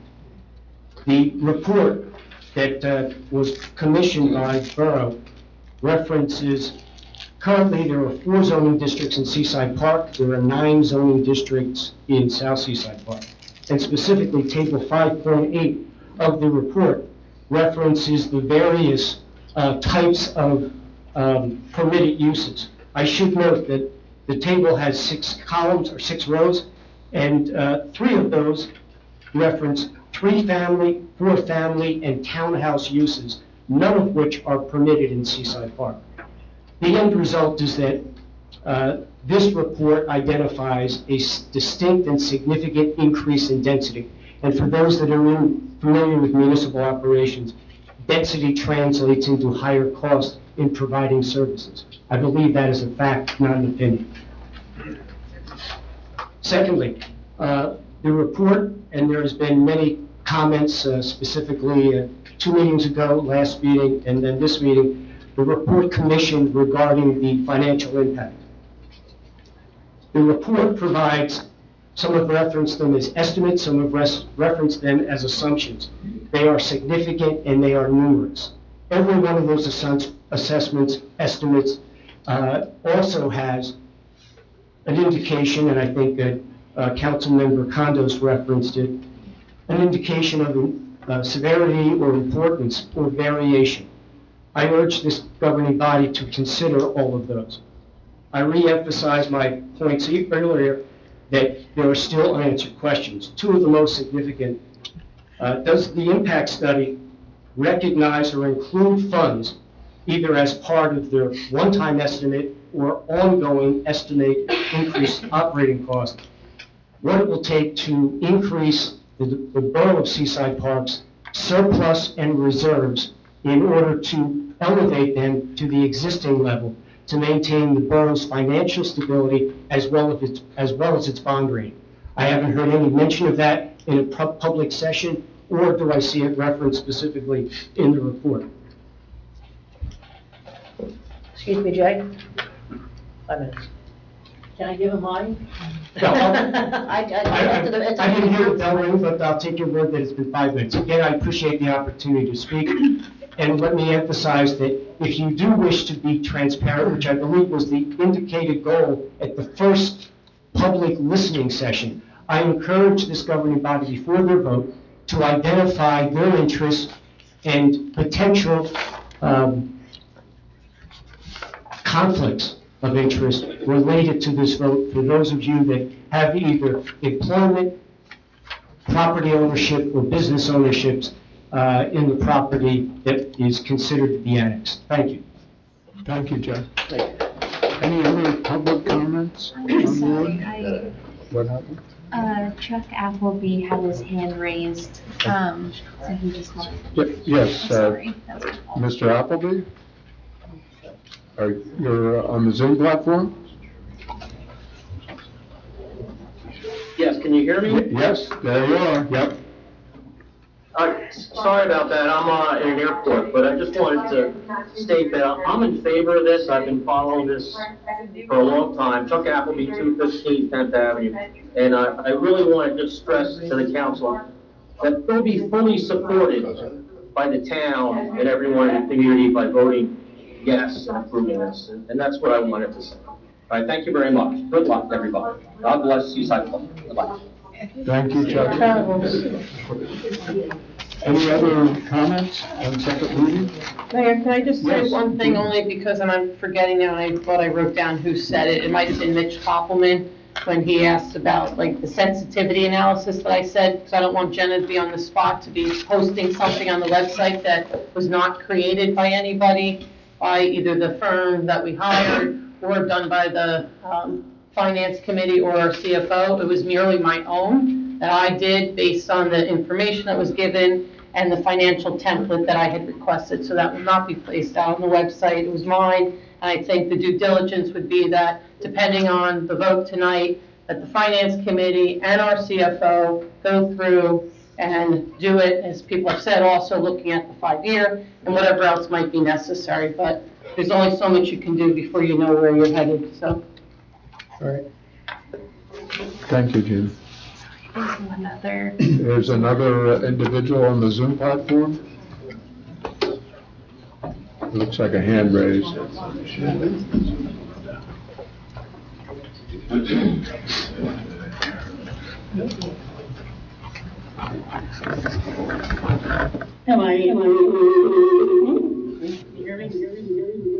No, you're having an echo. Try it. Okay, my name is. No, it's still not communicating.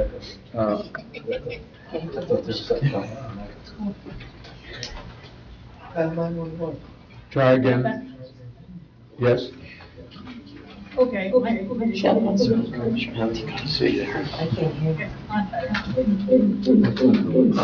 She might be watching it and talking. She has to turn off her own sound. Are you watching and talking at the same time? Perhaps if you turned off your sound at your end?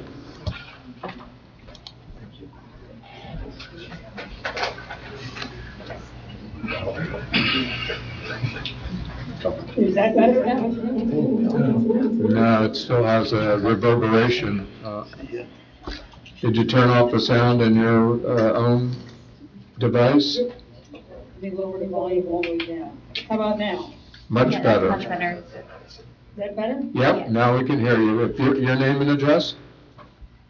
My name is Tom Sidoti, I'm 11 10th Lane, Midway Beach. I just want to give a couple of observations.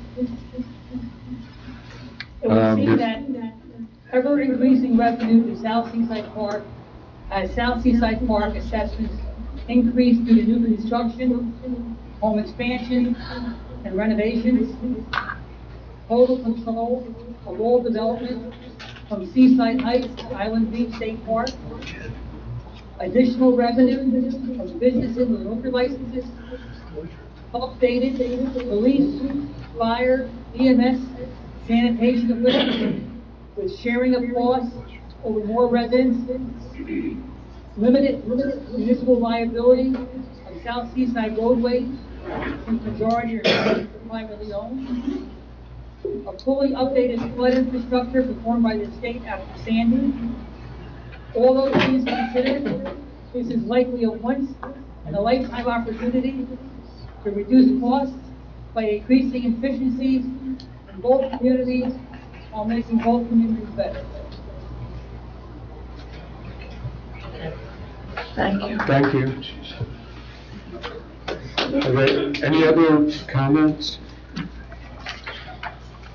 Seeing no hands on the Zoom platform, any comments in person? Seeing none, I would entertain a motion from the council to close the public hearing on the ordinance. I'll make the motion. Motion by Councilmember Kraft, I'll second it. second by Councilmember Connor. Roll call. Councilmember Kraft, Yes. Councilmember Connor, Yes. Councilmember Condos, Yes. Councilmember Rotunda, Yes. Councilmember Toth, Yes. Council President Wilks. Yes. Motion approved. And that being said, are there any comments or a motion from council, or have our attorney anything? Or- Thank you. Certainly don't want to delay anything. There was a reference made to conflict, and there had been a question that was raised. I just want the public to be aware that the analysis was done in accordance with the common law and the local government ethics law, and all governing body members are able to participate. There is no level of interest that prohibits participation. Thank you, Jim. That being said, are there any comments from council or a motion on second reading of the ordinance? I'll make the motion, Mayor. Adopt the ordinance? Oh, motion. The Motion by Councilmember Connor To adopt the ordinance? What, where are you going? to adopt the ordinance. Yes, I'm sorry. Yep. Okay, I'm gonna be clear, that's the motion. You asked me these questions. Well, I'm asking the motion to adopt the ordinance. Yes. Okay, thank you. A second. Seconded by Councilmember Kraft. Pardon me? I thought you were going to say roll call. Yeah. No, roll call. Councilmember Connor, Yes. Councilmember Kraft, Yes. Councilmember Condos, Yes. Councilmember Rotunda, Yes. Councilmember Toth, Before I go, I just want to say that despite what, the legal counsel just said, and we did consult, I don't have a legal conflict. And I do also believe there are potential benefits for this to our community. But due to my professional role at the Central Regional School District, which services students from both Seaside Park and Berkeley Township, I personally feel deeply conflicted. I am going to abstain from the vote. Council President Wilk? Yes. Motion approved? Thank you. And the next motions entail the series of ordinances, all of which have been introduced previously. They entail the Berkeley Township's current ordinances, and I can turn to council.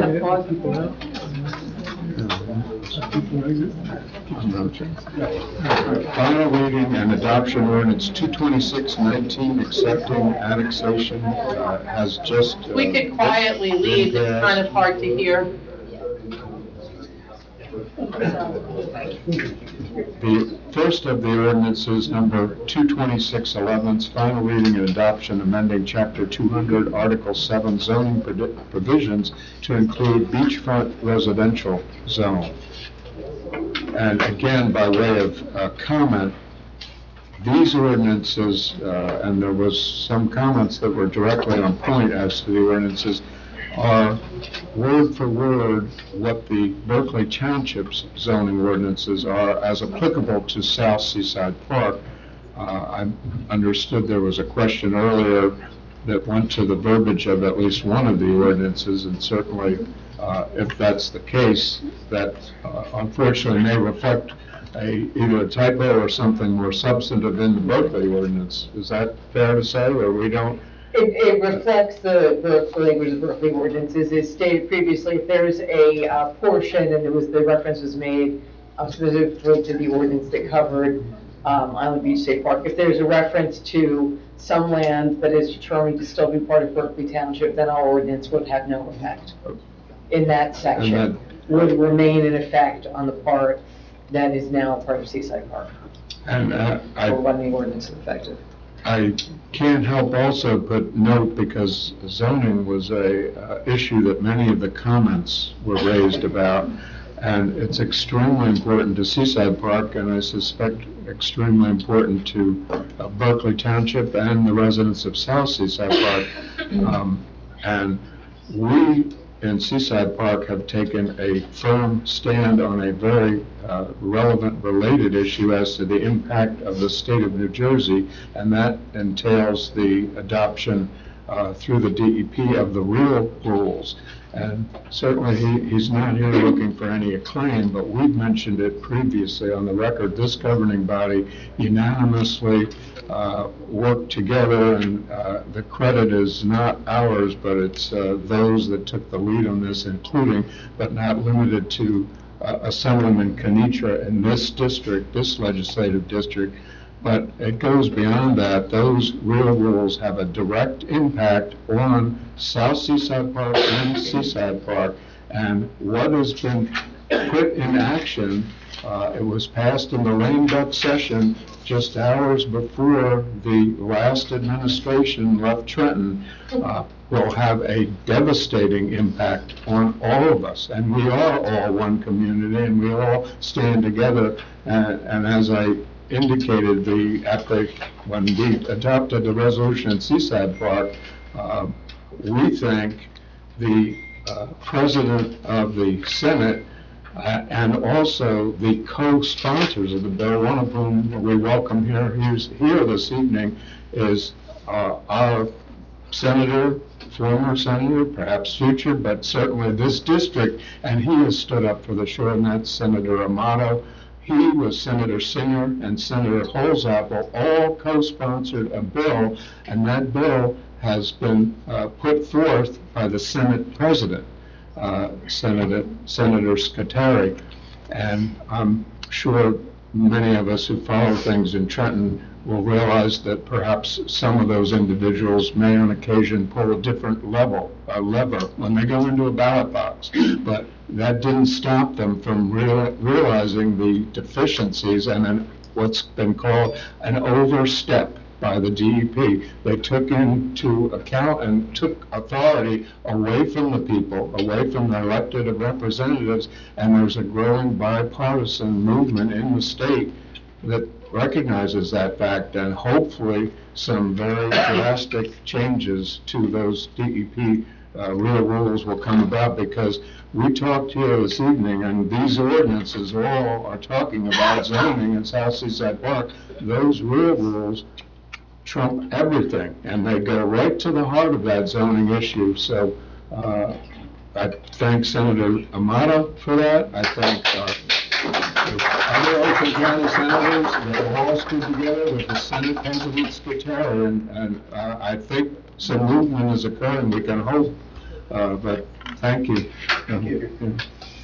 So that being said, these are all zoning ordinances that we're adopting. We've talked about them in the past.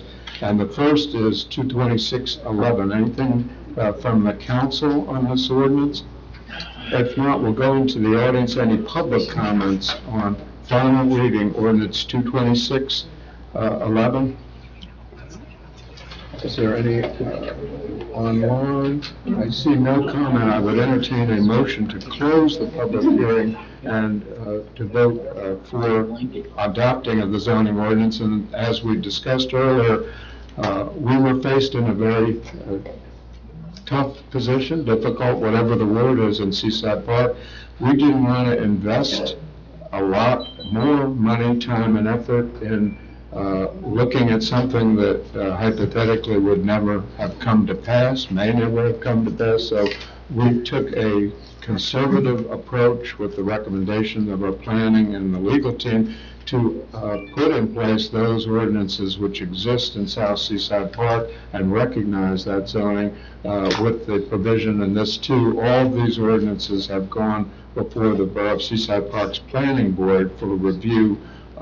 There was no position taken, and obviously in certain instances the zoning in South Seaside Park is in conformity with the zoning in Seaside Park, but in certain other instances there are differences and they contrast with one another, and as such that would be part of the process to be undertaken with the planning board in the future in conjunction with the planner and the look at the master plan. But that being said, this is second reading of 22611. Do we have a motion? I'll make that motion. Motion by Council President Wilk. Second. Second by Council Member Kraft. Roll call. Council President Wilk? Yes. Councilmember Kraft? Yes. Councilmember Condos? Yes. Councilmember Connor? Yes. Councilmember Rotunda? Yes. Councilmember Toth? Yes. Motion approved.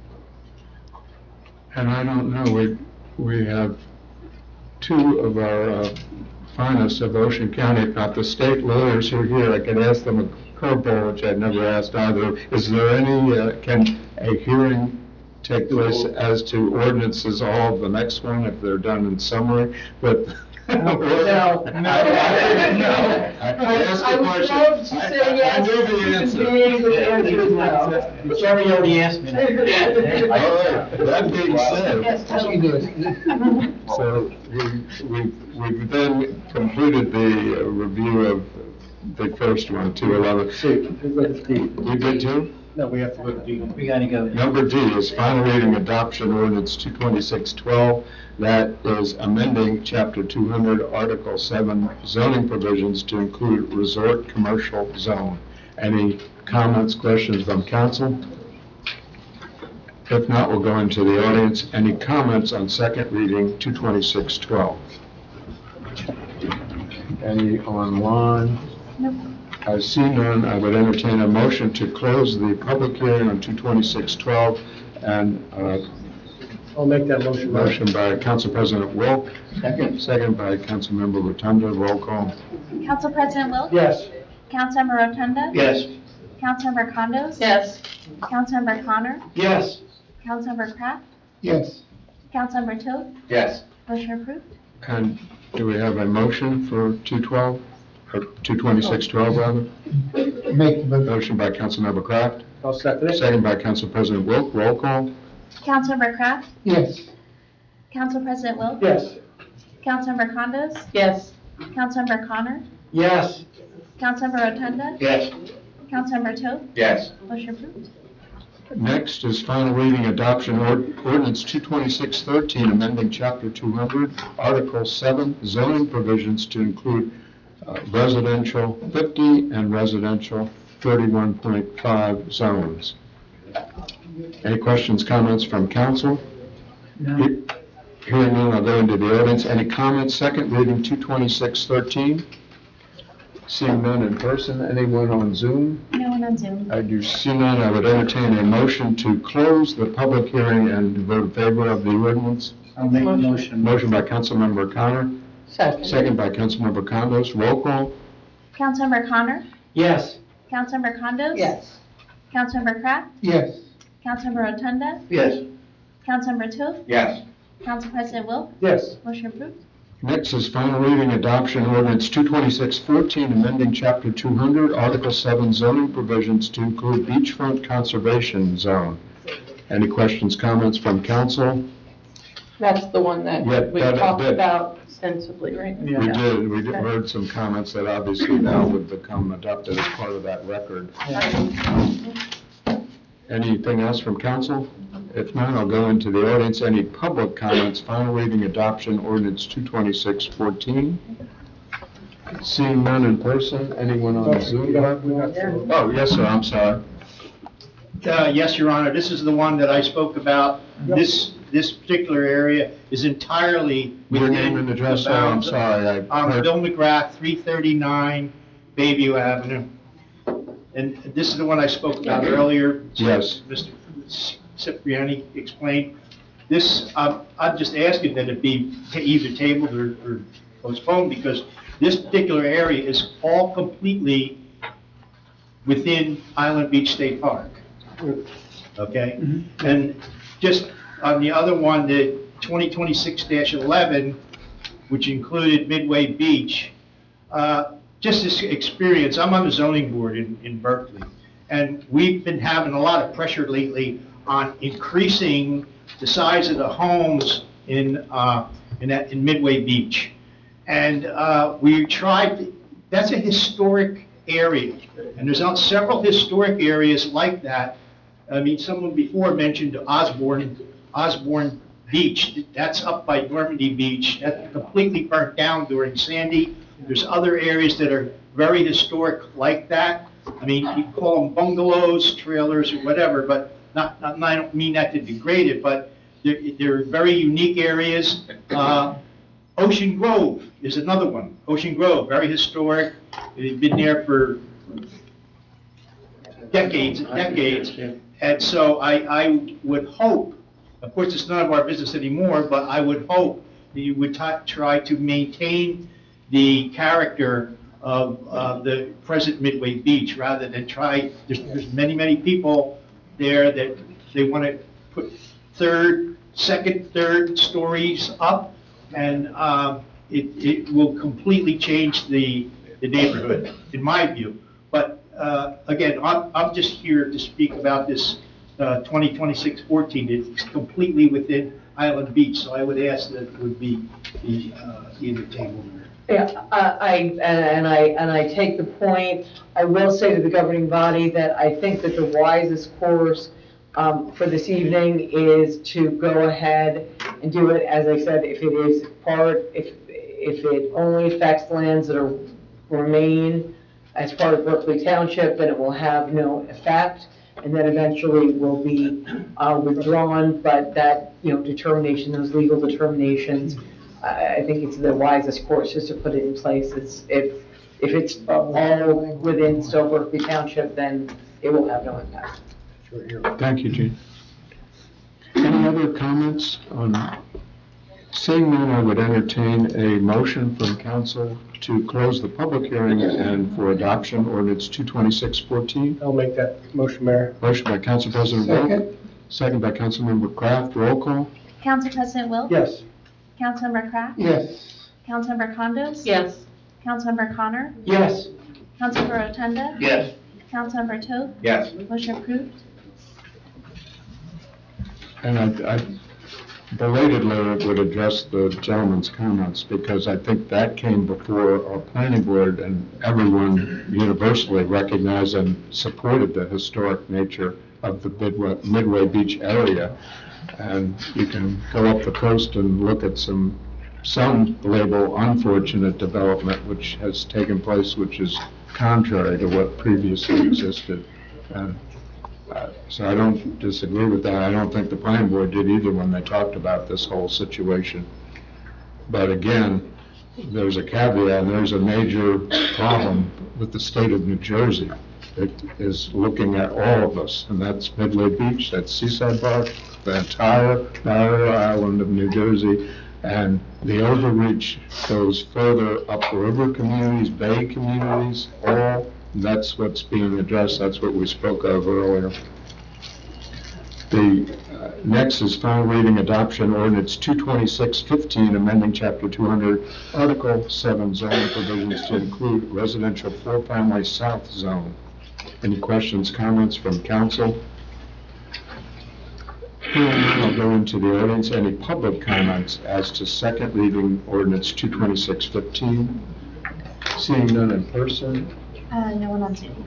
And none on Zoom, I would entertain a motion to close the public portion and adopt second reading 22615. I'll make that motion, Mayor. Motion by Council President Wilk. Second. Second by Councilmember Rotundo. Roll call. Council President Wilk? Yes. Councilmember Rotunda? Yes. Councilmember Condos? Yes. Councilmember Connor? Yes. Councilmember Kraft? Yes. Councilmember Toth? Yes. Motion approved. Next, final reading adoption ordinance 22616, amending chapter 200, article 7 zoning provisions to include neighborhood business zone. Again, as per the current zoning allowed in Berkeley, and all the uses also permitted. Any questions, comments from council? Hearing none, I go into the audience. If there are any public comments, second reading 22616. Seeing none in person, anyone on Zoom? No one on Zoom. No one on Zoom. I would entertain a motion to close the public portion and for adoption of ordinance 226. I'll make that motion, Mayor. Motion by Council President Wilk for adoption. Second. Second by Councilmember Condos. Roll call. Council President Wilk? Yes. Councilmember Condos? Yes. Councilmember Connor? Yes. Councilmember Kraft? Yes. Councilmember Rotunda? Yes. Councilmember Toth? Yes. Motion approved. Next is final reading adoption ordinance 22617, amending chapter 200, article 7 zoning provisions to include residential townhouse zone. Any questions, comments from council? Seeing none, I'll go into the audience if there are any public comments. Second reading 22617. Seeing none in person, the Zoom platform does not have any hands raised. As such, I would entertain a motion from council to close the public hearing and to take a position on second reading 22617. I'll make that motion, Mayor. Motion for adoption by Council President Wilk. I'll second it. Second by Councilmember Connor. Roll call. Council President Wilk? Yes. Councilmember Connor? Yes. Councilmember Condos? Yes. Councilmember Kraft? Yes. Councilmember Rotunda? Yes. Councilmember Toth? Yes. Motion approved. Next on the agenda is payment of claims. It's 226-161, approving payments of itemized claims as set forth in the check register bill list for the time period March 20th, 2026 to March 30th, 2026. Any comments from council? If not, a motion? I'll make that motion, Mayor. Motion by Council President Wilk. I'll second. Second by Councilmember Toth. Roll call. Council President Wilk? Yes. Councilmember Toth? Yes. Councilmember Condos? Yes. Councilmember Connor? Yes. Councilmember Kraft? Yes. Councilmember Rotunda? Yes. Motion approved. Next is the budget, and this includes 226-162. First, the resolution authorizing self-examination of the budget for 2026. Do we? I make the motion. Motion by Councilmember Kraft I'll second it. and second by Councilmember Connor. And do we need, have any explanation of this process, maybe from council, just how this occurs and what is self-examination? The state allows us to do this every. Yeah. It's within the statute where we do Yes. not have to go through the more Yeah. formal process. So. It's every few Yeah. years that you have the opportunity to do that. In this case, it's our turn. We're on the cycle, so we have a motion on the floor in a second. Roll call. Councilmember Kraft? Yes. Councilmember Connor? Yes. Councilmember Condos? Yes. Councilmember Rotunda? Yes. Councilmember Toth? Yes. Council President Wilk? Yes. Motion approved. And as such, we have 226-163, resolution to introduce the 2026 municipal budget.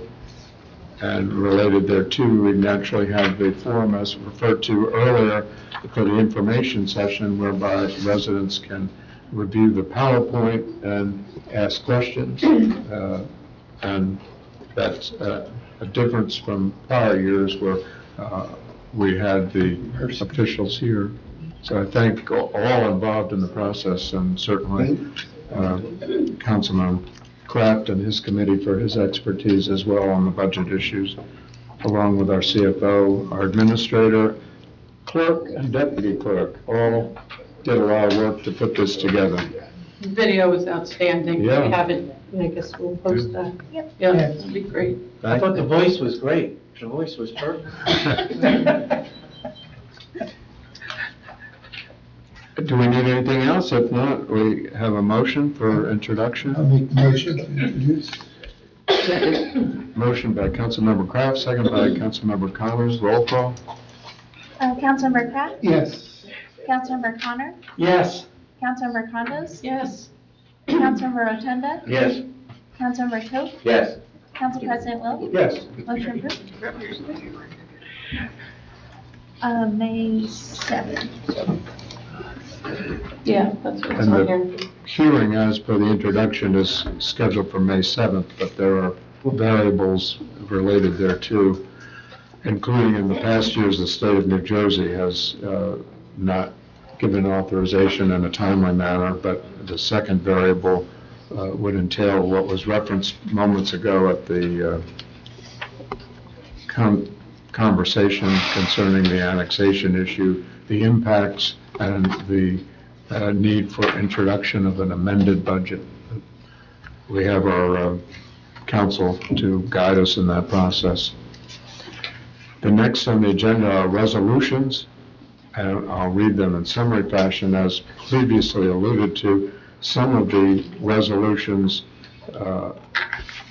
conceivably would have been a nullity and were only on the agenda with the provision if there was a favorable vote on the adoption of ordinance 226-19 as to the annexation, and they would only be looked at and deliberated upon. That being said, 164 authorizes 226 raffle license applications, 165 authorizing the Borough of Seaside Park through the Seaside Park Police Department to participate in the Defense Logistics Agency Law Enforcement Support Office 133 program to enable the Seaside Park Police Department to request and acquire excess Department of Defense equipment. 166 authorizing the execution of an agreement for the conveyance of real property. 167 appointing a seasonal employee of the Department of Public Works. 168 awarding a contract for Earl Asphalt Company for the K Street Roadway Improvement Project. 169 appointing pump-out boat operators for the 2026 summer season. 170 amending Resolution 225-230 to correct compensation of the Deputy Municipal Clerk. 171 authorizing the transfer of the year 2025 municipal budget appropriations as per NJSA 40A 4-59. 172 authorizing a salary increase for the Deputy Municipal Clerk. 173 appointing an annexation committee to negotiate the apportionment of property and indebtedness with the Township of Berkeley pursuant to NJSA 40A-7-18 in the event of adoption of 226-19, and that committee to consist of our bond counsel, William Mayer, Esquire, our counsel, Stephen Zabarski, Esquire, and myself as liaison to the governing body, Mayor Peterson. Those are the three members. 174, authorizing advertisement and solicitation of bids for solid waste collection. And that too may or may not be appropriate. I know I can address special counsel.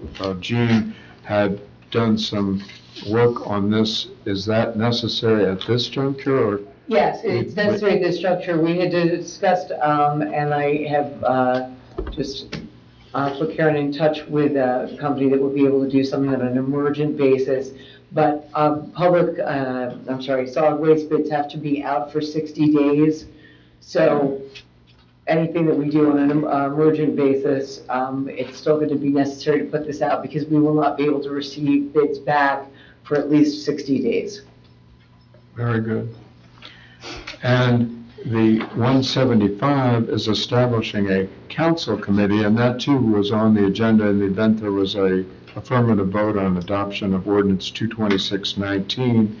And those are council members who not only had volunteered with their services, but also have special expertise in certain areas that they bring to the table to assist that process, which I think was referred to by several of those commented as a very involved task, a difficult task, and that entails Councilmember Kraft with expertise especially attributed to budgetary issues, Councilmember Condos who has specialization in management and personnel issues, and the overall knowledge and experience of Seaside Park.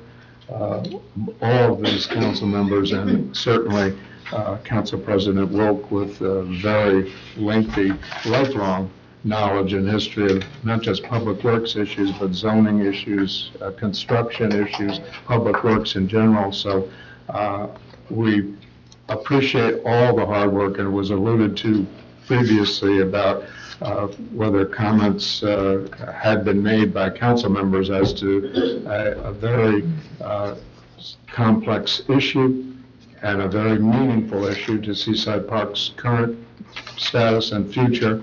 And I think it's fair to say each and every council member has given this many, many months of deliberation, hard work, and thought, and whether that translates itself into comments, and certainly did with sleepless nights for a lot of people, and entertaining emails and comments and calls and one-on-one meetings with residents and taxpayers, and a great deal of effort for which everyone deserves our thanks.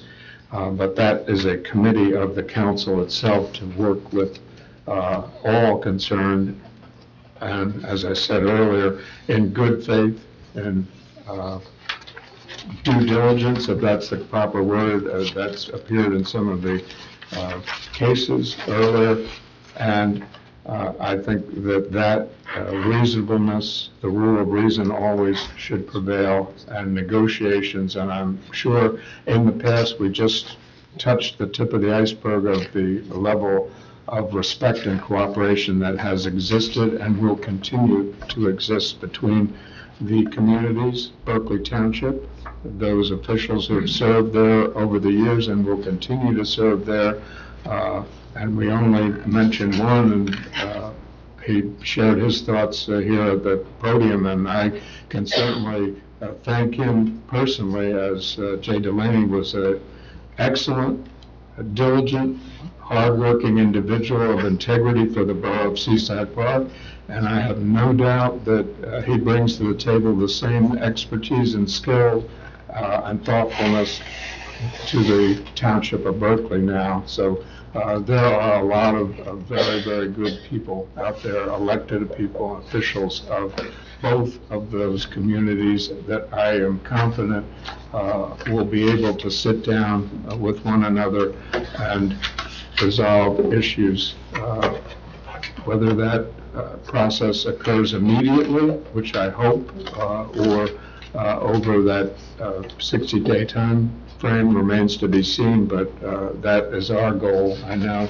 And someone mentioned that at the commentary previously, that whether strangers are inevitably the good choice, whether the court system is, that is certainly not preferable when you have known quantities and you're able to negotiate and mediate in good faith. It's always better to have. It's less costly, less time consuming, and it's something that both sides would have the ability to have direct input into the final resolution. So that's certainly one of our goals that had been discussed in the event that this was passed. Anyone on council have comments further at this juncture on any of the resolutions? I do. Yes. 166, authorizing execution and agreement of conveyance of real property. Just for clarity, that is our elementary school building, which we have been negotiating, I think since fourth quarter of last year with the local Board of Education, that no longer felt the need to maintain responsibility for that building, given it's a non-operating school district. Worked very closely with their superintendent. The board, June Korzaneski, explicitly has been very active in that, as well as Dr. Lisa Gleason. And Marty brought his expertise also in buildings management to ensure that we got the use of their surplus funds, which the state had no way of giving back to anybody if they were not used. And so the roof is going to be repaired, and once that is completed to the satisfaction of the parties, based on, I think, the agreement we authorized previously at another meeting, that's what this one is for. So I'm very excited about that. We get to maintain that building in our municipality for future uses, including some of the ones that are there now, including our code office. So that was on that one. And then on 172, I'd just like to congratulate Owen, who's our deputy municipal clerk, who got certified as a municipal registrar, which is why he's getting the salary increase, which has been precedent in the past, and he's doing an outstanding job. Thank you, Jim. Anyone else on council? That being said, it's not required by law that resolutions can be voted on without public comment, but it's our practice to allow comments on resolutions. So as such, if anyone has a comment on any specific resolution, if you could give your name and address into the record. Yes. This is Don Whiteman, 2000 Barnegat Avenue, Seaside Park. Does this include the annexation? I haven't heard of publication yet. All right. I want to, first of all, give thanks to my Lord and Savior. That's right. Going through all that we did with meetings, we always had a word of prayer. Every meeting, every time we went before a judge. And as I say, and I have always said, when we prayed for guidance and wisdom, sure enough, God heard our prayers. And as I said, I want to give all thanks and glory to Him. Secondly, I want to thank the council. I want to thank you for your time and effort, your vote to accept us. And I know you had people call you. I know you have people talk to you.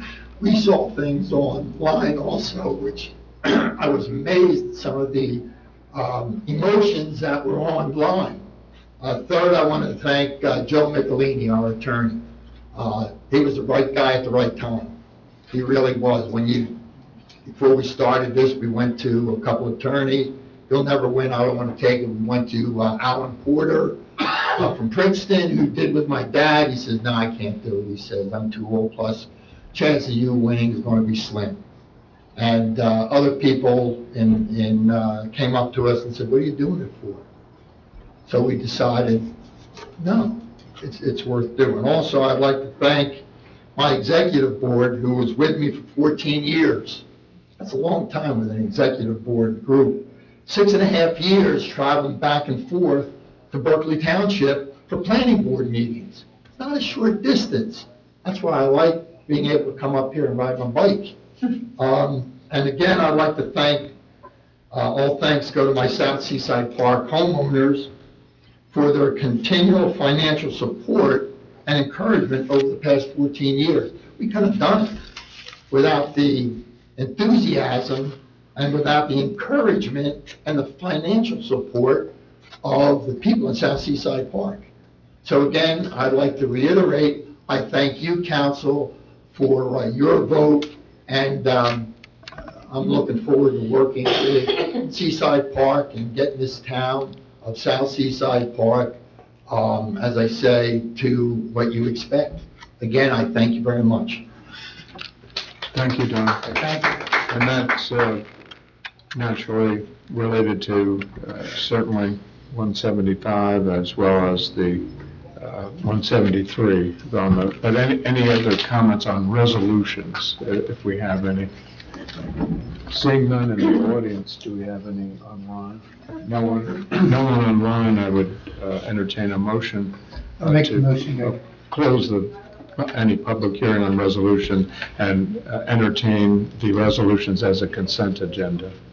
So there was a motion by Councilman Kraft, second by Council President Wilk. Roll call.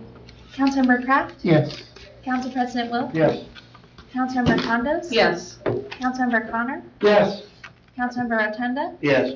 Councilmember Toth? Yes. Motion approved. That concludes the resolution agenda. Does anyone else on council have anything further at this juncture? Well, John, I do. The gentleman who wanted a comment from everybody on council before, and I guess we were kind of restricted in what we could say, but when this first became a possibility, I tell you, I was kind of conflicted because Mayor Amato, Mayor Bacchione, Mr. Burns, John Camera, Jay Delaney have been very positive in helping us establish our business district down there. And for whatever reason, Seaside Park has just not been that business friendly. But when I gave it a lot of thought, I was elected by the people of Seaside Park to do the best job that I can for them, and I think that's what we did tonight. Thank you, Chair. Any other comments from council members or anything further? Hearing none, I'll go into the audience if there's any public comments. If anyone has them, if they could give their name and address into the record. Seeing none in person, anyone online on the Zoom platform? No one on Zoom. No, none on Zoom. As such, I would entertain a motion to close the public portion and to adjourn the meeting. I'll make that motion, Mayor. Motion by Councilmember Condos. I'll second it, Mayor. Second by Councilmember Connor. Roll call. Councilmember Condos? Yes. Councilmember Connor? Yes. Councilmember Kraft? Yes. Councilmember Rotunda? Yes. Councilmember Toth? Yes. Council President Wilk? Yes. Motion approved. And we stand adjourned. Thank everyone for Thank coming you. out this evening.